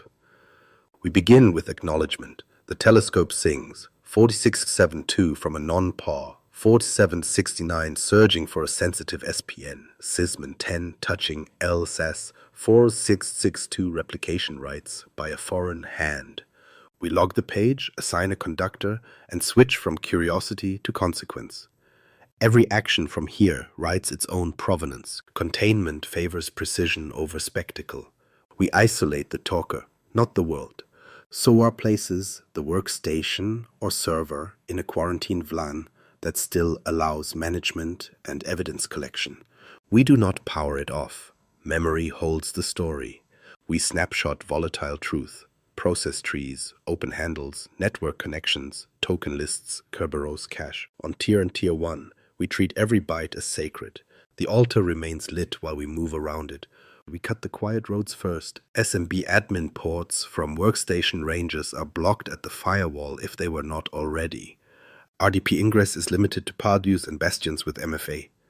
NTLM across admin subnets is denied by policy exceptions, starting with targets reported by 4776. We close the door the intruder currently prefers, not every door the network owns. We protect credentials before we chase them. On the compromised host, we check LSA protection. If run AcePPL is false, we do not enable it mid-fight. We will lose memory. Instead, we control access, collect, and only then raise the walls. We rotate laps on adjacent machines. We disable interactive logon for service accounts that had sessions nearby. We shorten ticket lifetimes by policy on tier identities so residue decays faster while we work. We decide the blast radius by tier. If a tier workstation falls, we contain and hunt laterally within tier 2. If a tier 1 server falls, we assume adjacent service accounts and management planes are warm. We isolate the cluster segment and check orchestration hosts. If a tier asset even trembles, we escalate to forest defense. Prepare Krbtgt rotation, audit DC changes, check 7045 and 4739 on domain controllers, and verify PKI health. The higher the tier, the colder our hands must be. Eviction is not deletion, it is subtraction of power. We remove footholds in order of leverage. Services created by the Intruder 7045 are stopped, backed up, and removed. Scheduled tasks altered are exported, diffed, and reset. Startup paths are cleaned under WDX or app locker rules that now refuse the binaries even if they reappear. We disable compromised accounts. We do not delete them until the audit is complete. Deletion erases trails. We treat identity like radiation. Accounts exposed to theft are rotated in a sequence that denies re-entry. For user accounts, reset passwords and invalidate sessions. For service accounts, rotate GMSA keys by updating the host keying interval and forcing a change. For machine accounts, use reset computer machine password on isolated hosts, mindful of trust breaks. For domain controllers, we prepare the two-step Krbtgt rotation. First, reset to invalidate current golden tickets, wait for replication and purge, then reset again to invalidate any tickets minted between. We schedule this with a conductor, a timer, and an audit of replication health. We hunt while we evict. Queries sweep for the chords we know, LSS access on endpoints in the same cohort. 4769 RC4 spikes that reveal Krbtgt attempts. 4662 for replication extended rights. 4732 membership changes on admin groups. 4719 audit policy changes. 4907 object SACL modifications. We follow time. Intruders move after our move. We anticipate and cut their next path. We neutralize persistence with gravity, not whack-a-mole. WDC or app locker is moved from audit to enforce on tier and pause. For servers, we tighten to publisher allow lists where possible and path rules for staging directories. We flip GPOs that were waiting, deny logon through RDP for accounts that drifted, disable legacy protocols on the OU that hosted the compromised host, enforce SMB signing on shares that now matter. We do not rely on manual cleanups, we change the laws. Communication is part of the ritual. We state facts without adjectives. Scope, signals, actions taken, actions pending. Business leaders receive impact and expected recovery windows. Technical owners receive lists, rotate these identities, re-image these hosts, move these services to maintenance. The narrative is short, present tense, and repeated at intervals that match anxiety with clarity. When re-imaging is required, we stage it. Evidence first, image second, hardening third, controlled reintroduction fourth. Golden images are current, with baselines preloaded. LSA protection, credential guard, SMB signing, audit policy, WDC policies, firewall rules. Machines rejoin only via management lanes from pause. After re-entry, we monitor for abnormal authentication, 4624 and 4768, to catch any reuse of old tokens. We prepare for irreversible steps with deliberation. Krbtgt rotation includes forest functional level check, backup verification, DC health, replication state, timeline for both resets, increased logging around 4768, 4769, and a staffed window. PKI revocation includes CRL publishing and application impact testing. Trust modification, selective authentication, or SID filtering includes control trial with known access paths. Eviction should shrink privilege, not break reality. We close with confession and calibration. Post-incident, we write what mattered, which controls saved time, which gaps created slope, which alerts sang too often or too late. We tune, we add missing sensors, we remove noisy ones. We commit to drills, purple exercises that replay the chords, DC sync attempt, LSAS touch, NTLM relay, pack tamper, and we practice the rituals so muscle learns what mind already knows. Lab echo, low chime. Quarantine applied, 3 hosts. Soft tick. LAPS rotations completed, 27. Bass pulse steadies. Krbtgt rotation window scheduled T+3 6 hours. The observer speaks. I am the ritual you performed under pressure. When you honored order over fear, the fabric bent but did not tear. Eviction is not a chase, it is gravity restored. The truth we keep. Here is the truth we keep. Security is not noise, it is gravity, chosen and renewed. If this spoke to you, stay with us, subscribe, and then go watch the next film in this arc where we map trusts like wormholes and seal them. Bring your team, bring your questions. The universe will not secure itself.